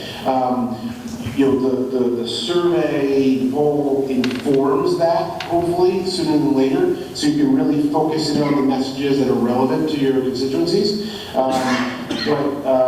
But really, it starts very soon, and it kind of ramps up as you get closer to when people are going to be facing the ballot.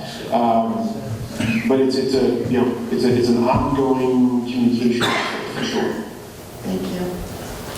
Adam, I have a couple questions. First of all, I believe that when you did this presentation for the Library Steering Committee, you said that you felt like 300 responses was adequate. That seems like a small number to me. Can you explain why that is a good number?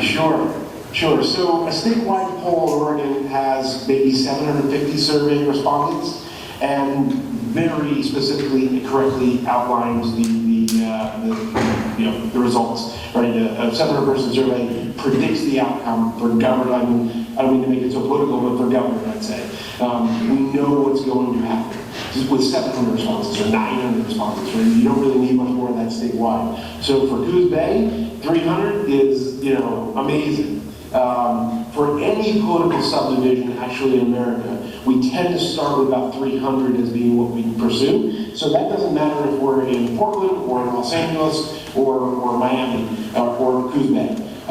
300 gives you a very clear picture. Also, interestingly enough, it's in your typical survey, let's say, statewide, you have 0.00001% of the population included in the survey. For 300 in Coos Bay, it's like pretty significantly larger than that. So it really is the appropriate number.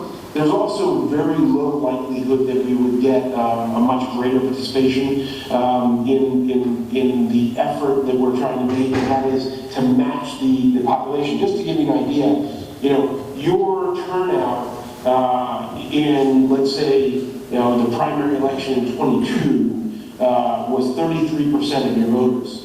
So you're talking about, about a little more than 4,000 voters. So that's really kind of the population we're talking about, and if you're talking about a 23 turnout election, it might even be smaller than that.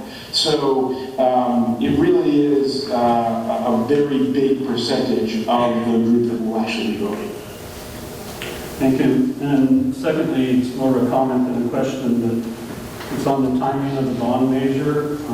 You're clearly much more of an expert on it than I am, so I'm not going to debate you on it, but I will say that waiting until 2024, even if it's successful, we won't realize the library until probably 2026, and we're already operating on borrowed time, so that's concerning to me. So Adam, as you saw tonight, and this is a small sampling, but it's pretty split between downtown and different parts of Empire. So if it comes back in your survey that it's close like that, do you suggest an advisory vote? So good question. And by advisory vote, do you mean an initial vote on an election where people give their answer and then a subsequent vote on a bond, or coupled up together? First, do you support or oppose, and then a bond, and then for library, and then the second would be choose your location. Is that what you're contemplating? My advisory vote would suggest which location. That's where I'm at. I think that's what was here. I mean, the cost is an issue for sure, and I think that your survey, from what you said, will come back and say whether it's supported or not. My question is, and I think that's the crux of what I'm thinking, is where the location is. So would it be downtown, or would it be somewhere out in Empire? That could be determined in that fashion. Yeah, I'm not, methodologically opposed to an advisory vote. I think the research will guide some of that, and we can certainly ask questions that will inform that possibility. So I would ask to have the opportunity to ask a question like that in the survey. There's all kinds of other attributes to a bond vote that might make people more or less likely to support, and that could be one of them. If there was a citywide advisory that everybody got the chances to weigh in. So it's something we can include in the research to see if it was important or not to people. All right, thanks. Any other questions? Sarah, Carmen, Stephanie, Drew? The only concern, I'm just going to put it out there, with an advisory vote, I'm not a big fan of them. I think we gather the information from the survey, we get that up front. First of all, because it takes time to go out for an advisory vote, and if we do it in an off season, then it costs an additional amount of money.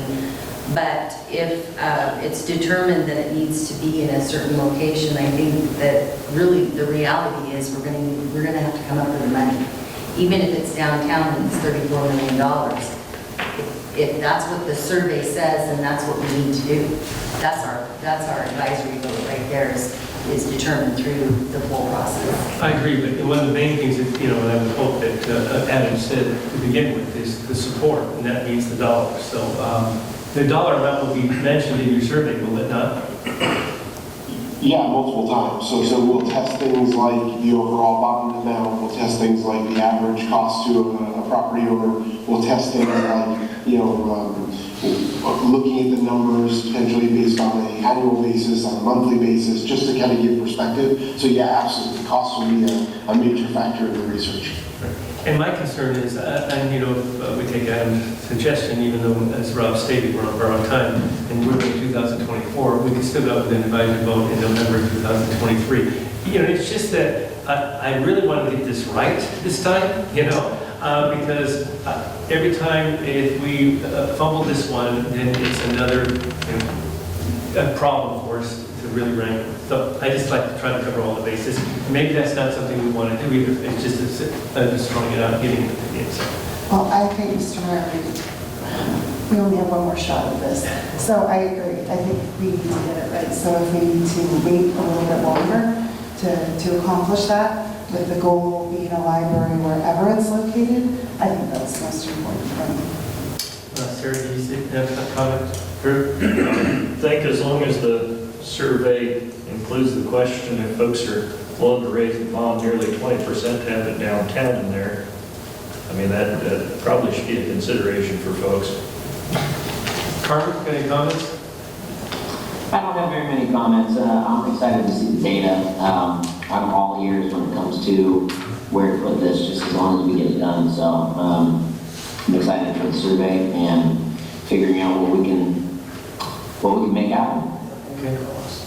So I did want to also state that I don't think any determination has been made at this point by any one of the counselors that are sitting up here. We're trying to gather the information to make sure that we make the best decision. So. Very well said, totally. I don't think there's a counselor up here that has a prepositioned or opinion on where this thing should go. Right now, in my opinion, we did with John Thomas, Jim, for sure, and Steve, but we're at a point now that a lot of analysis and make sure that we pick a spot that we believe the voters will support. That's the bottom line. So do you need anything from us? Do you need us to approve the survey option or? Well, I think there's two options for you. One, I have spending authority up to $75,000. I think though what I would like is council approval to expend no more than $80,000 on surveying and outreach consulting. That is a fraction of the potential cost of the library. So knowing what direction to go at this point forward is probably the most important. So you heard what Roger has suggested. So let's just make it a motion. Anyone want to make a motion on this? Like so moved or something like that? Second. Okay. It's been moved and seconded to go ahead and do the survey and the outreach not to exceed $80,000. Any other comments about that? Well, I just want to make sure that I reiterate one last time that I want to get everything we want out of the survey and the outreach for 80K. And if it takes 100K and we get, the results that we want, I would be in support of that. Well, I think the motion, as we hear it, Roger would come back and say, well, I need a little bit more if that's the case. Is that correct? Correct. Okay. Don't say that while the consultant is on the phone. I'm sure it'll be much less. On in 30 years. Well, we can always lower it to 60, I guess. All right, that being the case, and that's the end of the discussion. And Adam, thank you so much for your presentation. Thank you. On my toes. Luciana's over here kicking me. But anyway, all in favor of the motion, say aye. Aye. Any opposed? Hearing none, it passes. And again, thank you for the presentation. Thank you for coming down, Laura, from Hacker, and giving us that presentation also. And thank you, everyone, for being and giving us your opinions and your thoughts. And I'm hoping this will not be the last time you hear your thoughts. All right. Next item is number 5. We're going to consideration to approve emergency sewer repair along Highway 101. And is Jennifer here? No, Jim's going to do it. well, actually, we're going to have Greg. Great. Wow, you guys are throwing a curveball here, right? Yes. We're keeping it original tonight as well.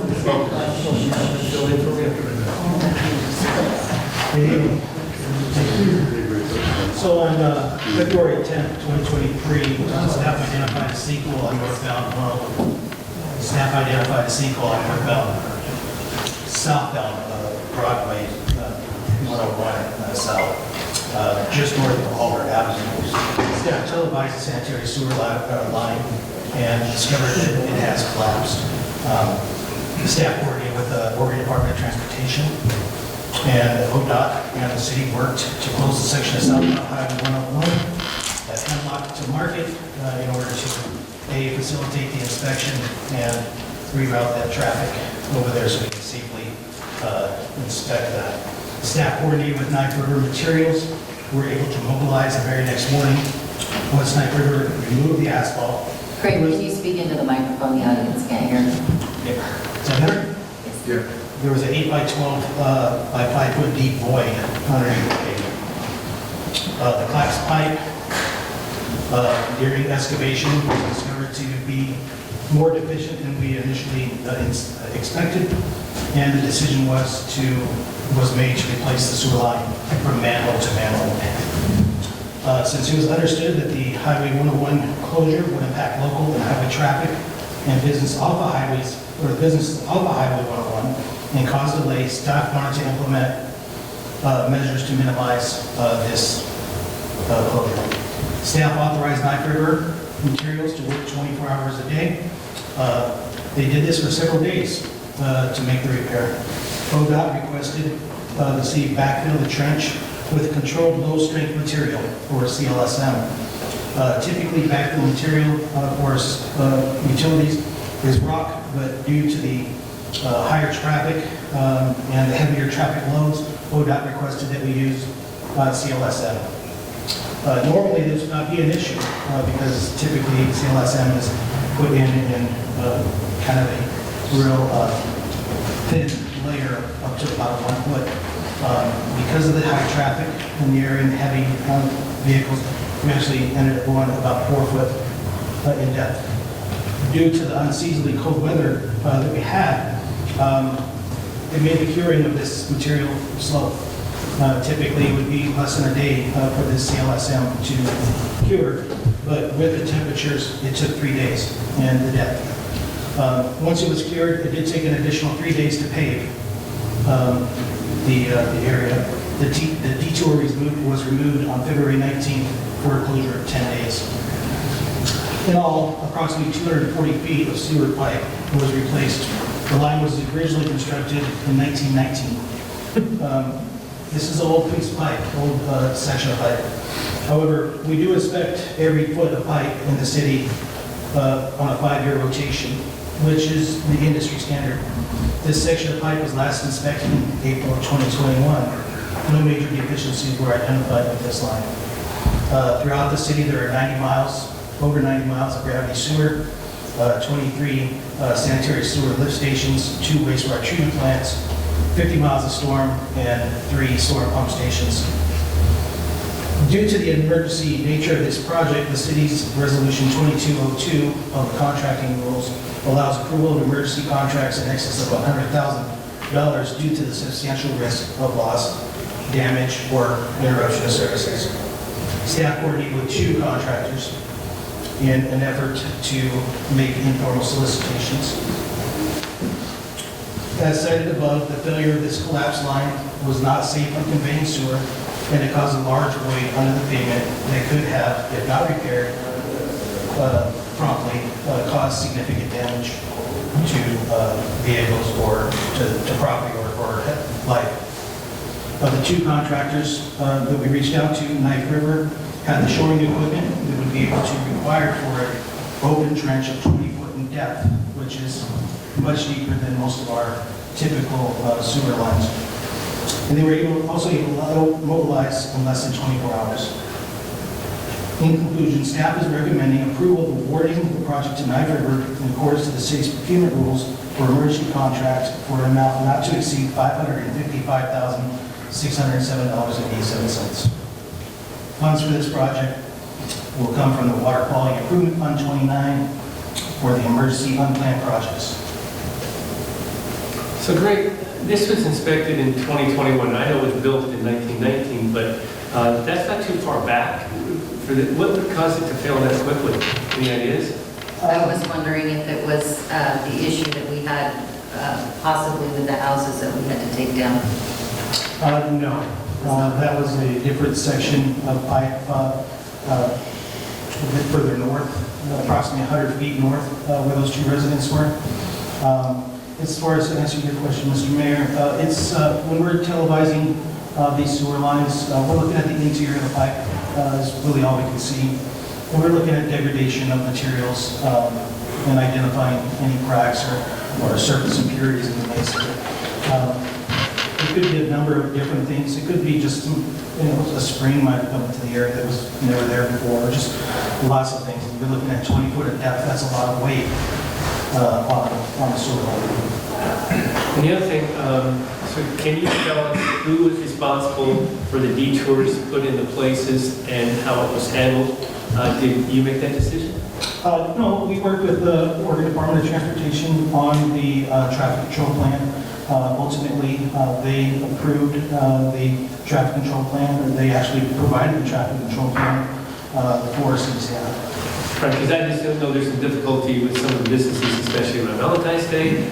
Coos Bay Village, I know they were down over 25%, and then of course, well, the liquor store, he was down over 30%, and I'm sure there were some others. And I just was wondering, if hopefully this will not happen again. But is there any input that we can have with ODOT to say, can we try to facilitate this a little bit differently to allow, like Coos Bay Village, if you're heading south, you can turn in left. I didn't realize that. So to get to Coos Bay Village, you're heading south, you have to go all the way down to Tower Court, come back around and back in. So I just, I'm not, we've explained it as best we can, I think, Roger, and most of this council, but sure, if we have any input in the future. So, we're very sensitive to the business owners. We understood that it was a big tax on them. However, with the depth of the line and just the fact that US Highway 101 South is a very busy section of road, but there's really no way to go in there and just kind of spot repair. I think the biggest determining factor for that, for us and the contractor, was the depth of the line.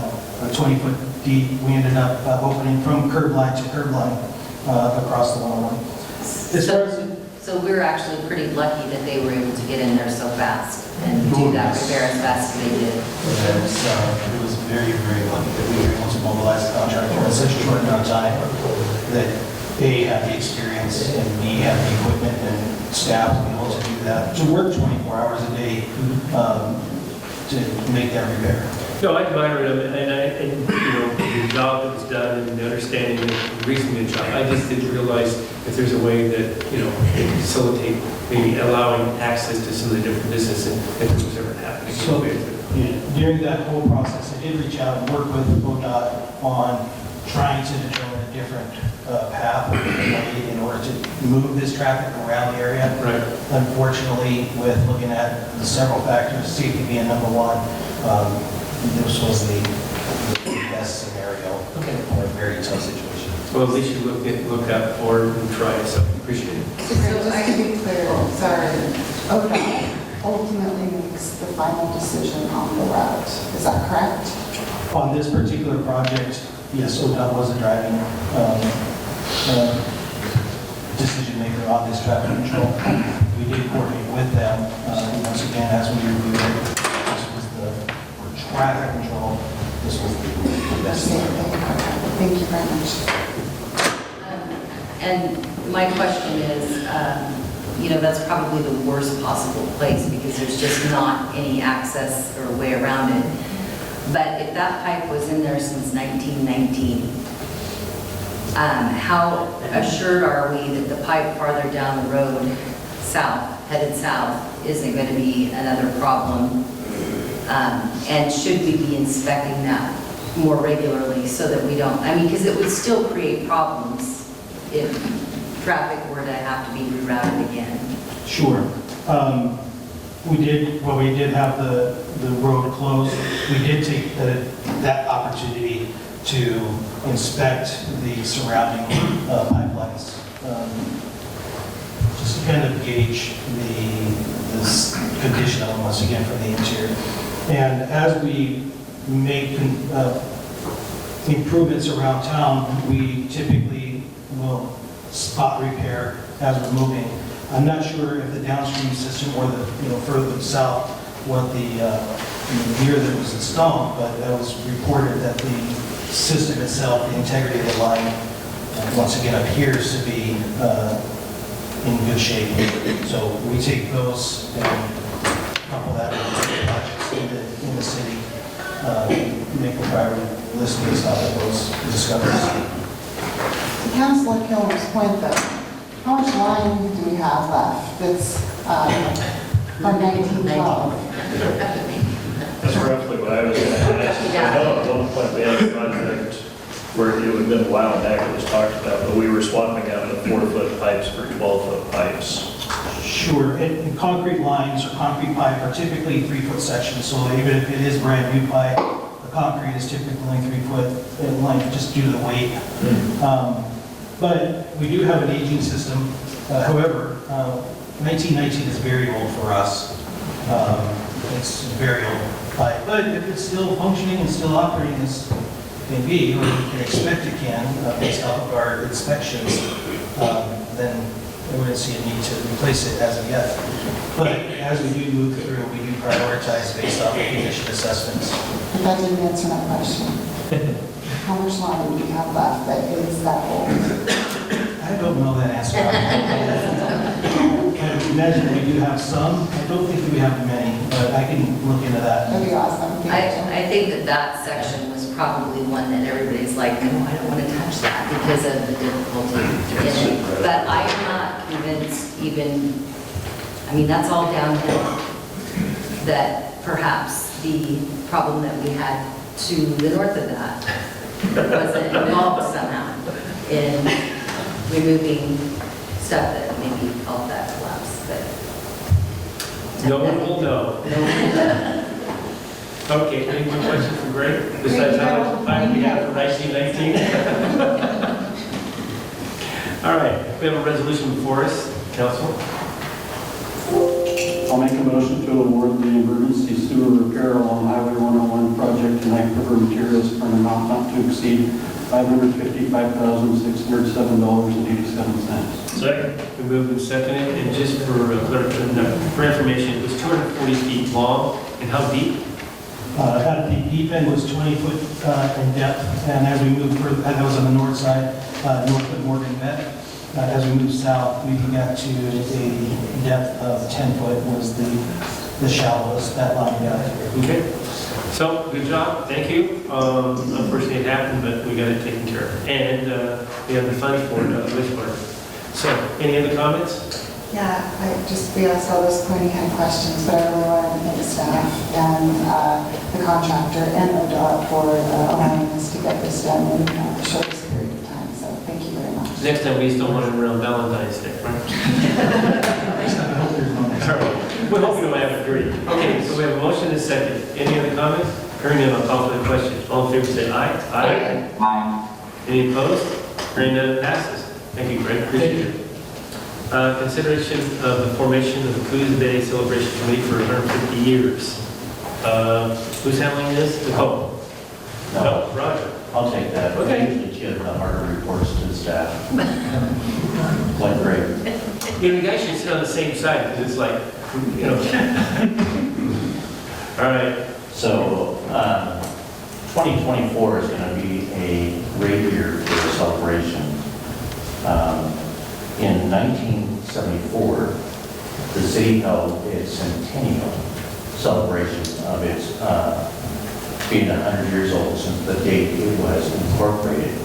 So, fast forward to 2024, it will be 150 years.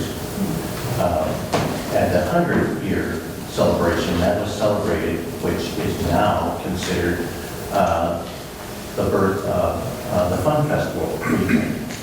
So we're suggesting that we should begin planning now for the 150th 150th. And staff is suggesting that the council consider, as per your rules, to establish a subcommittee for that planned purpose. We anticipate that we will be working with the Coos Bay Downtown Association in jointly planning that celebration.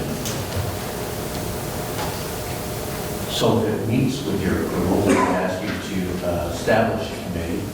And of course, we're always interested in those elected officials that would like to volunteer, or if you would like your staff to serve on that committee. Well, first of all, I think we need a subcommittee. Second of all, I think council and staff should both be on the committee.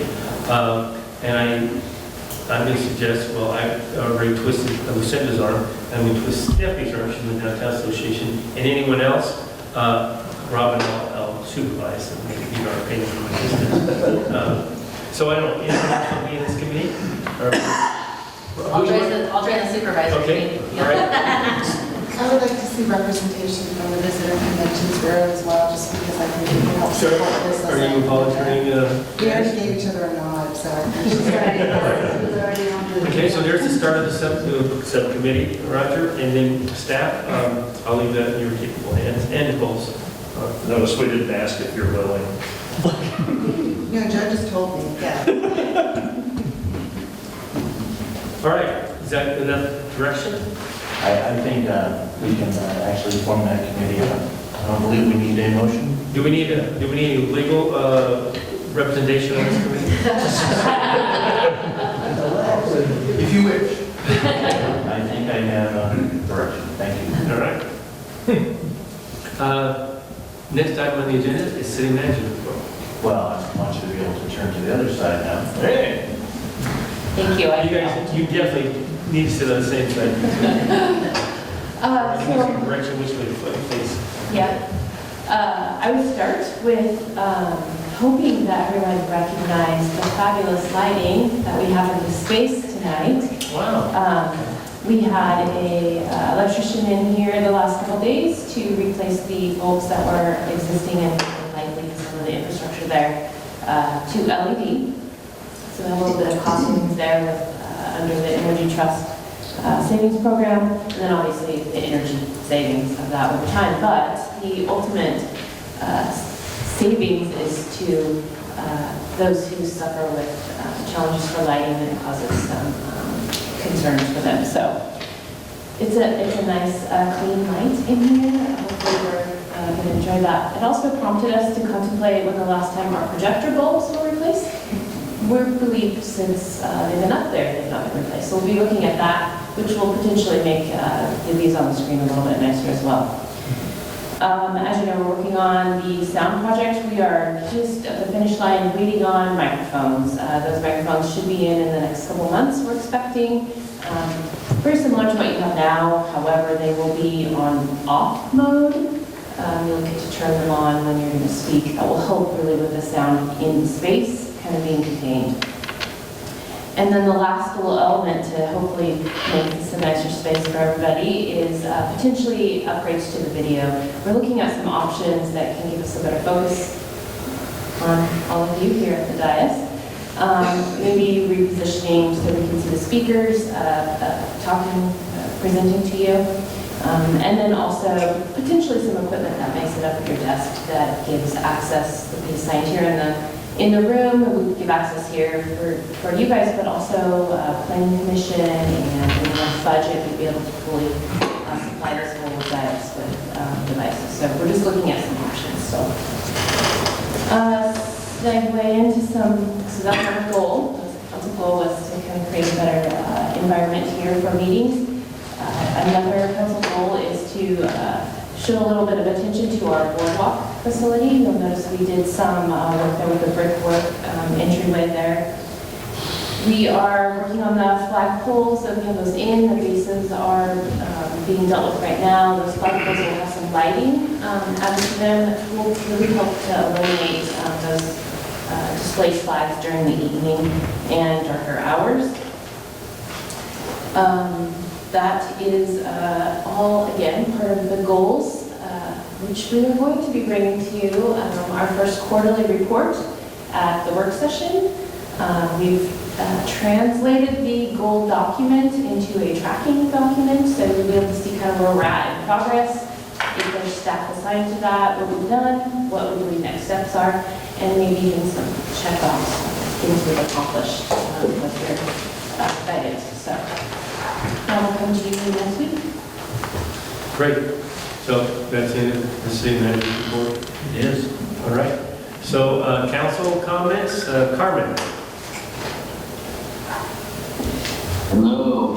Yeah, I just got a few things. I just mostly want to say some words of appreciation. First off, for the citizens who came and provided testimony today about the library. It's imperative that we get feedback on this. Like was stated earlier, we're all ears here at the City Council and want to know where to go with this. And so we need more testimony. So if anybody out there is listening, or for those who did provide testimony, you encourage others to do so as well. I think it would be really helpful for all of us just to hear from more people. The next thing would be thank you to Hacker and Associates for coming down here and giving that presentation, and all the work that they've been doing has been great, and going to the meetings and being on the Library Steering Committee has been eye-opening for sure. I've learned a lot. So I appreciate the work that they've done and coming down here to give that presentation. Also the Library Steering Committee and Board for doing all that work.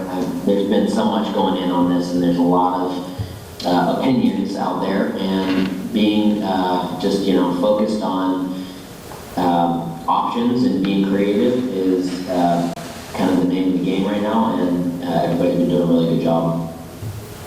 Then on to that 101 thing, I just really am super grateful for Knife River material, so I just wanted to kind of jump on and echo Lucinda's comments and saying thank you to them. Definitely grateful that we have a company like that here in town that would be willing to and able to mobilize like they did, and city staff for being able to coordinate with them and make that happen as quickly and as painlessly as possible. Obviously there was some pain. It was difficult to navigate, but they got it done really quickly in a really interesting weather pattern. So thank you to everybody who made that happen. Also, thanks to Officer Steve Myers for all of his hard work and dedication and service. We just really appreciate all of your efforts and for keeping us all safe. And then lastly, I want to say thanks to Nicole for all of her work on council chambers and the meeting upgrades. It's been really nice to see things changing and giving that attention so that we can just have a better experience. So I really appreciate that. And other than that, I think I'm pretty good to go. It's mostly just a bunch of thank yous. Thanks, Carmen. Drew? Nothing special, just thinking I might have to make it to 91 to see the bicentennial. That's painful. That's all I got. You're welcome. Lucinda? I wanted to thank Christine for giving public comment tonight about House Bill 3382 and Senate Bill 949. Yes, indeed, our estuaries are incredibly important. And Councilor Drew, I hope that you will go to the League of Oregon Cities and make sure that you're advocating appropriately for these two. I don't think I've ever been shy about my thoughts on ports. Great, thank you. I'm thrilled to hear that. I really wanted to thank the staff, Councilor Stevens and Councilor Kilmer and I are on a wayfinding committee, and we just had a meeting a couple days ago, and I was just so incredibly impressed with how quickly that meeting came together. So Nicole and Chelsea, our city planner, I think I got her title correct, just really thank you for the work. I think we're moving in the right direction, and so I think that we're going to get there sooner versus later, so thank you. I also wanted to thank Officer Myers for his service. It was so impressive to see numerous agencies here, Coos Bay, North Bend, and County. I think there were a few more, but I wish him the very best in his retirement, and I think that's it. Thank you. Rob? Well, first, Ida Judd did a very good job of sharing the last month's library statistics, so I won't repeat that. And she also did a very good job of showing that the library is not only relevant, but it's an essential service to many of our citizens as well as our visitors. So thank you for that. And then I'm all about the library tonight. The Friends of the Coos Bay Public Library are having a book sale on Saturday, April 1st from 10 to 4 in the Myrtlewood and Cedar rooms at the library, and Sunday, April 2nd from 12 to 3. And on Sunday, the Myrtlewood room will have $1 a bag books, and the Cedar room books will be half price. And then the Coos Bay Public Library Foundation is having their 10th annual spelling bee for adults. Are you in that, Joe? No way. Spell check doesn't even help me. It is at the Black Market Gourmet on Saturday, April 15th at 7 p.m. Doors will open at 6:30 p.m. And spectator tickets are available to purchase at the Coos Bay Public Library for $25. And I'd also like to thank everyone for coming out tonight. I think it's really important that we get the information out about the library, because it's really an important project that I really want to see get completed. That's all I have. Okay, Stephanie. Just to piggyback on that a little bit, I know that the library committee and the foundation had put together the funding for a website. I think that should be updated with information somehow, and get the correct information. And in fact, we did look at multiple sites so that people who are connected to that social media piece as well as the website get the correct information. And then most everything that I was going to talk about has been talked about already, so I won't go over that. I just want to say a big thank you, because all of those things that were mentioned by council before were very important, and I feel very fortunate that we have the staff that we have that gets stuff done and gets it done in a timely manner. And it's not always easy. There's always something. I do want to mention Farmers Market came up. It's hard to believe, but we are headed down the path for that. I know they had a little snafu with their registration for vendors, but they are looking for vendors now. So you can go on, and if you're interested in being a vendor at the market, they're making big plans. So be sure to check that out. Also, I would be remiss to say I've been a Rotarian for a long time, and you know that because I've helped co-chair the Bus Jam Toy Food Drive. But one of the other things that they have is they have a foundation that does a lot of outreach to many organizations that benefit all aspects of our public services here in the community. And their big fundraiser is coming up on April 1st. It is no joke, no fooling. It's going to be an auction, and they need to sell tickets because the money that they earn at that event go back into that foundation and supports things like the Special Olympics, which was reestablishing in Coos County, Fire Department, Jaws of Life over in North Bend, defibrillator at the North Bend Senior Community Center, which serves all of Coos County, including many folks from the Coos Bay area. Also, senior all-night parties and the waterfall clinic. So those are the kind of things that that foundation makes a big impact on. So that is April 1st, and it is at the Mill Casino, and the doors will open at 5. Thanks. Sarah. Yes, I just am so thankful for the new lights. I do not have a migraine tonight, so thank you, everyone. And I am also so thrilled about the wayfinding signs. You may note that that's a priority for me. I also want to mention that April 12th and 13th is the annual South Coast Diversity Conference at the Mill Casino. It's happening, it's a one-day conference. It's happening over 2 days to give you an option for which day is best for you. I'd love to see everyone there. It's from 8 to 3:45 each day. What were the dates again? April 12th and 13th. And then I wanted to inform everyone that the Coos History Museum is hiring for a new executive director. So if that is exciting to you, we'd love to see your application. Thanks. few things, and a lot of it I'll reiterate has been discussed by other councilors.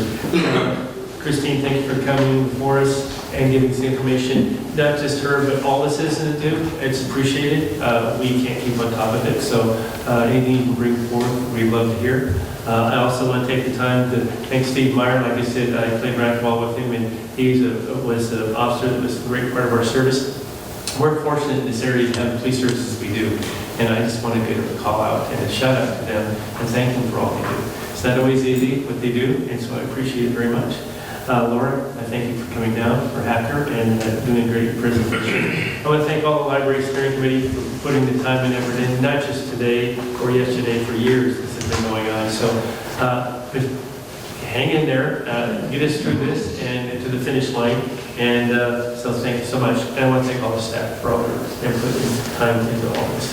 Without that and everyone else involved, this wouldn't happen. So collectively, we get things done. So that being the case, I will adjourn the city council meeting this evening, but we do have a regular statement meeting. Thank you for attending. We'll take 5 minutes to change over agency to order. And our first item on the agenda is public comments. Do we have any public comments tonight? All right, then we'll move on to the consent calendar, and how does the agency wish to proceed? I'll move to approve the consent calendar as presented. Second. All right, we have a motion to approve the consent calendar and a second. Any discussion? All those in favor say aye. Aye. All opposed? Motion carries. Our next item is the consideration of approval of an improvement program grant for the Star of Hope. I'll take that. Star of Hope is a private, nonprofit corporation that provides training, employment, and housing for adults diagnosed with developmental disabilities. They have been operating since 1964. In 2006, they purchased the Oregon Connection House of Myrtlewood, a retail establishment, and operated that establishment up to 2017 when they had to close it. In 2021, they reopened the building in an effort to provide day services to their clientele. Because of the use change of the building and its occupancy, they needed to bring the building up to appropriate fire life safety code. The services they are offering there include medication administration, physical therapy, socializing with peers, providing lunch and nutrition, and they supply office support for their staff. One of the fire life safety codes that they needed to do was to install a fire alarm system. It's a very large building and extremely expensive. In addition, they had to improve exiting out of stairwells on 2 sides of the building and increase exiting. They have requested a $25,000 grant. The cost for the improvements that they're undertaking is in excess of $52,000, and that does not include one of the stairwells that they're going to improve, nor the extra lighting. All right, is there any questions? General shout out to Star of Hope. I used to work in the developmental disabilities field, and we operated from Brookings to Lincoln City, and throughout that span, I would say Star of Hope is the best operated program for what it does. They're very impressive. And this was one of the expansions that we did when we went to the building improvement, correct, was to be able to do some of this kind of work? That is correct. In the past, we've had other buildings where the use had changed and then no new code requirements came in, and for some, it just didn't pencil. This allows this building to continue to be used. Any other questions? Any discussion? All right, how do you want to proceed? I'll move to approve a $25,000 building improvement grant for the fire life safety related improvement projects being undertaken at the Star of Hope facility located at 1125 South First Street. Second. All right, we have a motion to approve $25,000 for a building improvement grant for fire life safety related improvements for the Star of Hope facility at 1125 South First Street. Any discussion? All those in favor say aye. Aye. Aye. All opposed? Motion carries.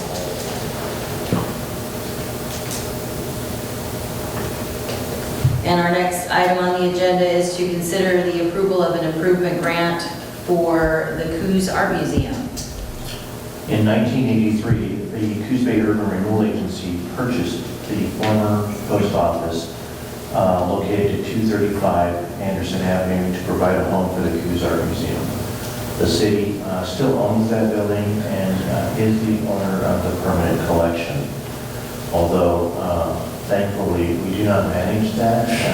That is managed by a very capable organization we know as the Coos Art Museum. The design of the former post office included a loading dock at the back of the building. The covered loading dock has become an attractive nuisance where unlawful activity often occurs.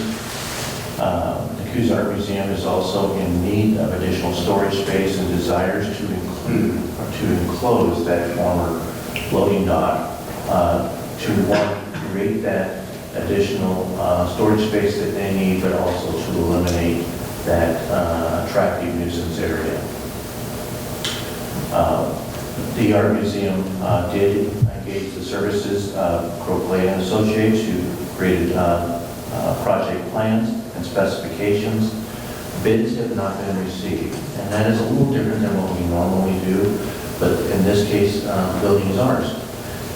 So they've estimated that the cost would be $75,000. They're asking the Urban Renewal Agency to consider expending $25,000. They would provide the match, and to be specific, we would be managing the project, and I would suggest that we would cover the permit fees, city-related permit fees to that.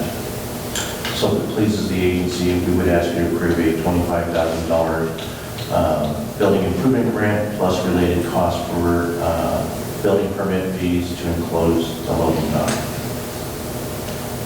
All right. And I do believe you have people here that are probably itching to say something, or maybe not.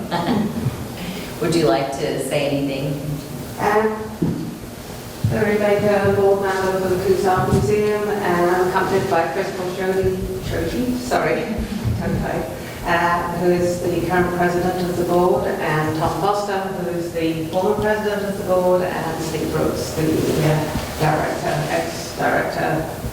The museum offers a valuable service to the community. It's the Centre for Visual Arts. It not only provides year-round exhibitions for local artists, national artists, and for youth, but it also provides a very vibrant education system for youth and for families and for adults. And this space, that would be created would provide storage space and relieve some of the other space within the building for educational activities, and add a pottery class. We now use a kiln, and so it would not only stop it being attractive nuisance, but also provide further education facilities, so it would increase the services the museum can provide. All right, any questions? I just think it's a great project, and the Coos Art Museum is an asset to this community. And thank you for operating it, taking care of it, and running it, and so yeah, it's fantastic. And I just want to make sure it's clear that we are not just waiving the fees to the city for the permits. The permit, you are able to pay for those fees. That is correct. Councilor Stevens, I'm putting you on the spot. Aren't you a board member? I'm not a board member, my partner is a board member of the museum. All right, any other questions? So how would you like to proceed? I'll make a motion to approve a $25,000 building improvement grant plus related costs for building permit fees to include the loading dock on the south side of the Coos Museum. Second? All right, we have a motion and a second to approve a $25,000 building improvement grant for the enclosure of the loading dock on the south side of the Coos Art Museum. Any discussion? All those in favor say aye. Aye. All opposed? Motion carries. Thank you so much for what you do. Thank you. And our next item is the approval of a building improvement grant for 260 and 265 South Broadway Avenue. Some background on this. On August 3rd, 2021, the Urban Renewal Agency approved the improvement grant to the owners of 260 South Broadway Avenue and 264 South Broadway Avenue for the facade improvement project. On May 3rd, 2022, the agency approved a request for design revisions for that project. As is outlined in the grant program, grants have a life expectancy of 6 months unless they're extended. And there have been a number of projects where they have received extensions. The project had not been completed and the approved grant expired on November 7th, 2022. The owners of the property were notified that it would be expiring, and if they wanted to extend it, they would need to contact by a certain date. That date came and passed, and then in January, I sent out a notice that we were closing out the grant, and then I received from the owner's architect a letter dated February 19th, which is attached, which states progress that had been made and the fact that the owner still wanted to move forward with the project and provided an anticipated completion date. And I would be remiss if I didn't say that the owner's architect is here tonight, Andrew Licati, and I'm sure is available to answer any questions you may have. They have asked for a request for reauthorization of the expired grant. Generally, when we get requests for extensions, that's normally done on the staff level. But since this one had expired and time had gone by, and a project that started in 2021 is still not finished, we felt it was appropriate to bring it back to you. Did you have anything that you'd like to add? Well, kind of to... Can you come to the podium so we can hear you online? Everyone can hear you. Okay. Well, that's kind of to, I guess, apologize on letting the notice slip. Not making sure the owners responded to it. Through my email and notifying them they had to renew this or want me to do this and that sort of thing. So I kind of, ball got dropped there. But, the intent is still ongoing. A lot of it has to do with the weather and what they're trying to do. The first change was changing from the overhead door that was opening up the wall to individual windows that open so that they would have to deal with the ceiling inside. So that was a change on their part. And then as the owners thought about the changes and the overall goal down the road of this exterior facade of stucco, more monolithic, and rather than go about changing the, taking down the site and putting up fiber cement, lap siding, and then in several years taking it back down, it's kind of a waste of time and money to do that. Let's just see what it would be to just go do stucco. So that was the next change, and that takes time to get pricing and everything for that. And then I think it's probably, I can't remember exact dates on it, but trying to get, let's see, subcontractors committed and coordinated dealing with weather. You can't just put a stucco during the winter, so that's kind of an issue there.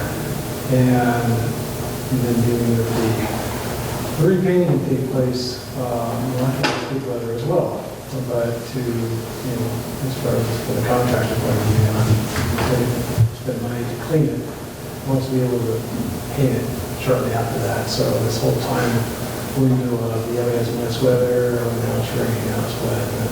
So as we're getting through this winter and the cold and the wet, once we start getting to some extended decent weather, he's anticipating getting in there to clean, paint, and open up the restaurant. He doesn't want to have it down. He wants to be able to go in there and seal off on the inside, open it up, bring it up, get the stucco subcontractor here, and get that all done so it's minimize the downtime for the restaurant. So it's a little bit involved in particular some of the other facade improvements that have gone on. But, say we dropped the ball as far as re-upping or notifying the city as far as the progress. So, apologize on that part. Andrew, you're being very kind. I don't think you or HE dropped the ball on this. I really believe it was your clients and not even seeing here this evening. We held up this money for over a year now, and we could use some other projects. In fact, I think HE applied after they did, and you did your project and got it done. Am I correct? Oh, yeah. Yeah. So, and they changed their mind, how many times? 2, 3? Yeah, at least Right. And I think you probably designed it the way they told you to design it. And then you designed it, and then they changed their mind. In the meantime, we gave approval for this grant, and then, we weren't even notified. I think, did you notify them that the designs were changed and was going to kick this thing down the road? Or did they notify us? Oh, when the first change, I think we touched base with Debbie earlier. Right. And so she, gave us the information, said, okay, well, we need to do that, or you're going to need to do this as far as notifying the council, hey, here's the change, here's the new top drawings, they're updated, and this is what's going on with that. So. Well, I can just tell you on my part, I'm really frustrated because it wasn't this, you just saw two came before us. One of them was for 50%, the other one for 25%. This grant is for 75%. And, I think, and I don't think there's very many that we've given 75%. And then to take and tie this money up, it could have been utilized for other projects or other entities or other situations, I think is very discouraging to me. Yeah, anyway, that's my comment. And it's got nothing to do with you or HGE. I wondered if you could clarify the funding and where that puts us at again. Because I'm seeing. One other thing, I don't see a letter in here from the owner stating this will be done in a certain amount of time, or the contractor. We have just a document saying that it's going to start on March 14th to 21st. I would like to see some more concrete something, a letter from the owners and the contractor that this will be done in a certain amount of time. Because if we grant this, how do we know it's going to be done in 6 months? We don't. The timeline that I put in there was from the contractor. So March 14th to the 21st, it said pressure wash, prep, and paint both sides. It's Right. March 21st today. Has any of that work been done? The whole, I think the end time there is what, in June, something like that. So that's kind of that's what he's anticipating as far as being done with the project. But that's a contractor following the bid, but I mean, there's also factors, and correct me if I'm incorrect here or wrong, that the owners will be involved in this. And so if there's something else that they wish during this time, that could also change the time factor, am I correct? I mean, when you get into these remodeling things, something always comes up, and there's always going to be a decision to be made. Am I correct? I mean, this isn't like building a new building, right? Yeah, something really comes up. So anyway, I mean, what happens if it's not done in 6 months? I guess is my question. And I think Councilor Kilmer had a question about what we had left on the budget. So for the agenda packet, we have the 3 different reports that spoke to each of the requests. There is a spreadsheet that we are maintaining that's included. That spreadsheet includes carryover. To start out, this project is in that carryover and then brings us down to where we currently stand. So we're factoring in this project, though it's from a different fiscal year, along with the current year's budget allocation. So this still leaves you some funds in this year that you could spend towards other projects. It does make it a little challenging accounting-wise to carry it for multiple years, but it's presented there. I don't know if you pull out if you had specific questions, but. I guess I personally struggle with, we're just talking about wayfinding signs. We're trying to use urban renewal dollars for that. And it seems that there is more competition for the dollars now. And perhaps when we put this in place, I'll let you go next, Roger, but perhaps when we, awarded this, we weren't having the demand that we do today. So that's where I'm struggling. I just feel like it puts us in a place where we could be using that money on other projects. Not that I don't think this is a worthy project. I would just like them to come back to us and say, okay, this is what we're doing. This is the time frame. Let's get it done. Roger, you were going to say something? As to, you have funds for the rest of this year. You do have at least 4 other grants that may be coming before you this year. One is in process, and we've had 2 others or 3 others inquire about the program. So on the spreadsheet, on the funding encumbered funds, Nicole, are you saying that if that was awarded, because it was carried over, that would leave the balance for the rest of the year at $139,000? Correct. My memory can be faulty, but I don't remember a situation like this in the last 7 years. Have we had a case where it's delayed this long and we pulled the money back? We've had some that, a couple that have expired altogether. And we have a project currently that's partway through that may or may not be completed. I feel like expiration's where it's at. And were those projects were we experiencing some of the stuff that we did with COVID in those situations? Were those more recent than? That one of them was during COVID, and it was a very small grant. It was under 10,000. The project just wasn't undertaken by the company. So it says here 2 weeks for stucco, and did I hear you right, say that it has to be good weather for that process? Well, the stucco has to, it needs to be decent, consistent weather. And then the stucco process, and that's one of the last things that goes on for students to finish. Part of that, you've got to demo the wall and rebuild the concrete stem wall, and then bring back up and the windows and all that. And well, that's going on. The interior is seal off, so you're not going to have the dust and debris inside the restaurant. So all that's taking place prior to the stucco.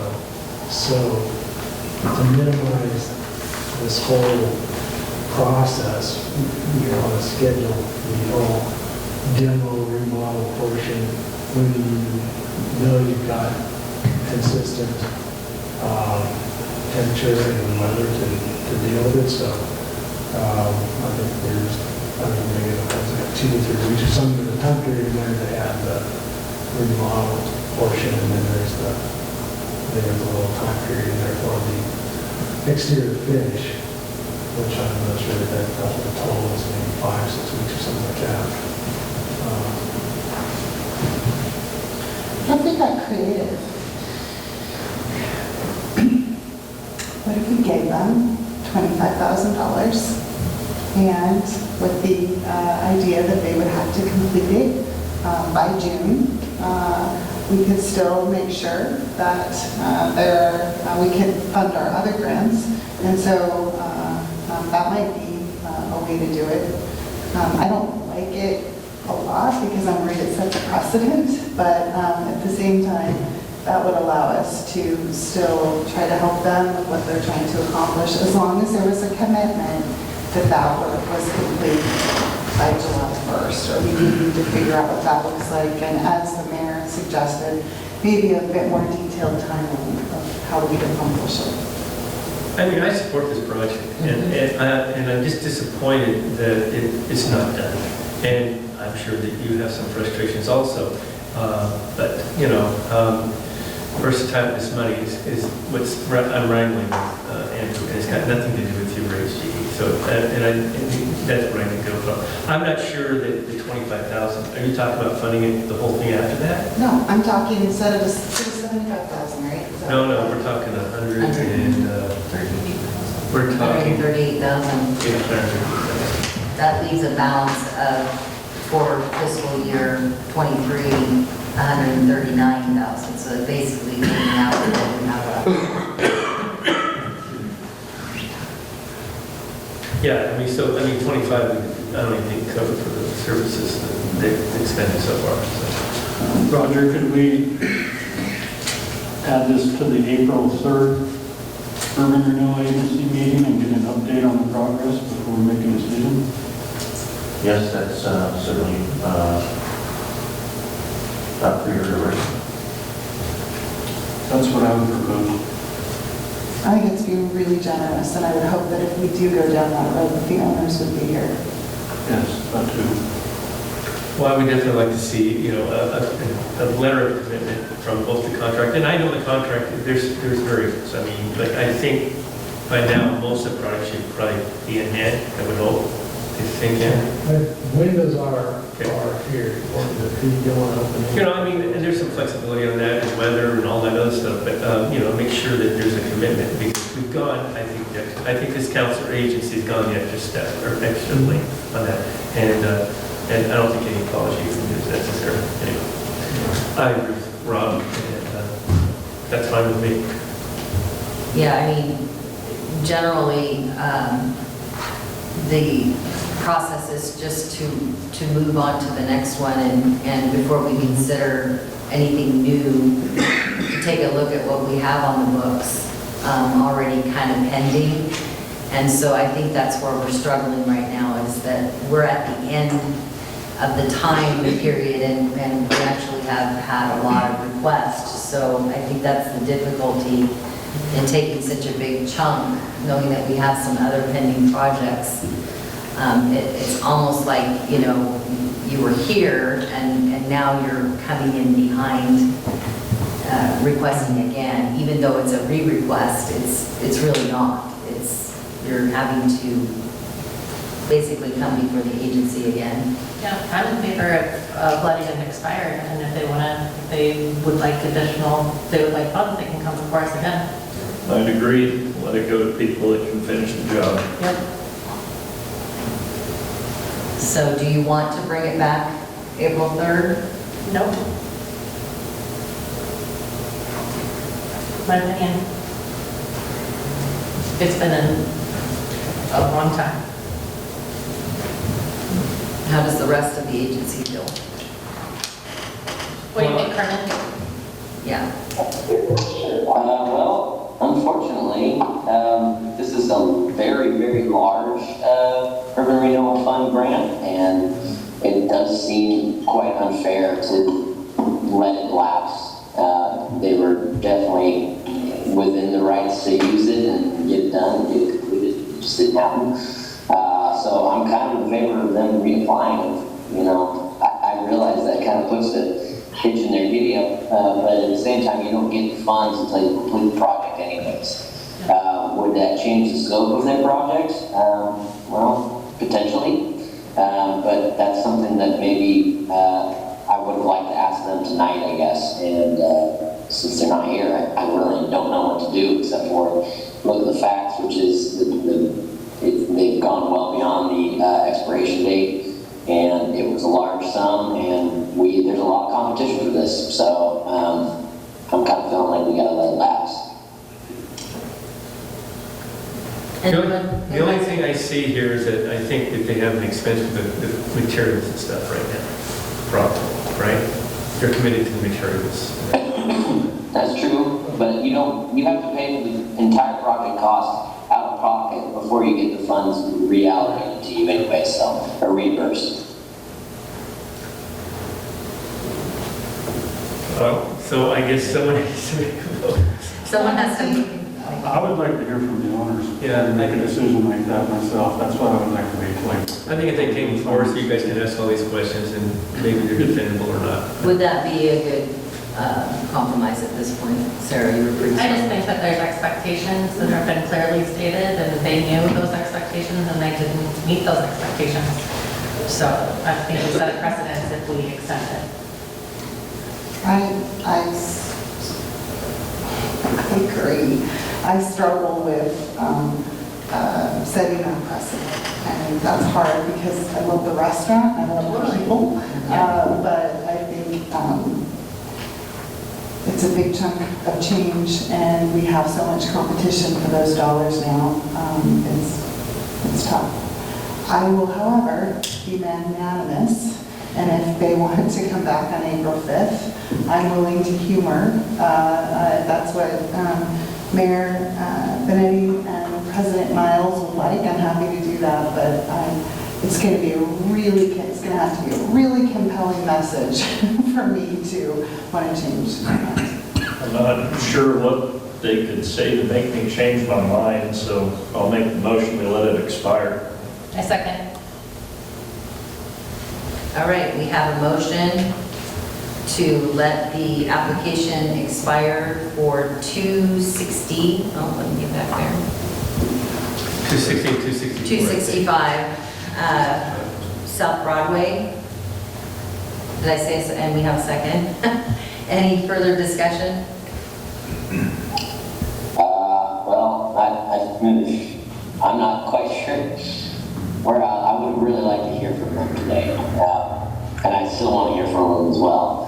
Because like Lucinda said, I care for these people, I love that business, and really want to support them. But they put me in a difficult position here, and so I'm not entirely sure what to do. But does anybody else have an input on whether we should wait or not? Yeah, they could have shown the initiative and showed up tonight. I think that we go to the vote, and that determines what the outcome is going to be, how people feel. So there's no further discussion. Well, but to Councilor Matthews' point, I'm in the same boat, Carmen. So, Well, we do have a motion and a second on the floor to let it expire. So your vote, you should vote accordingly then. fair statement, Councilor. So all those in favor of, unless there's further discussion or questions, all those in favor of letting the application for a building improvement grant for 260 and 265 South Broadway expire, say aye. Aye. All opposed?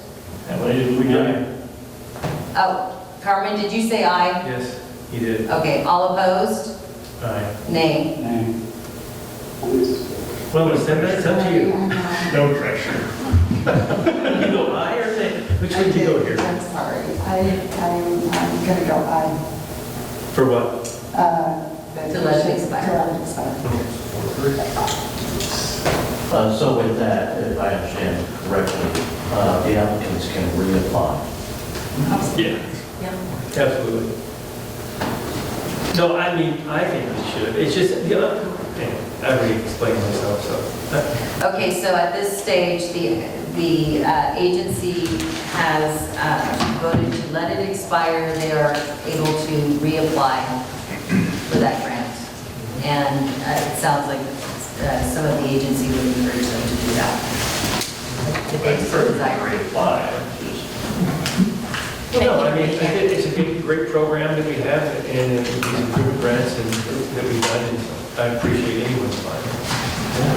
Thank you for Appreciate you coming tonight and speaking on their behalf. All right, and we don't have any other action items before the agency tonight, so with that, I will adjourn the meeting.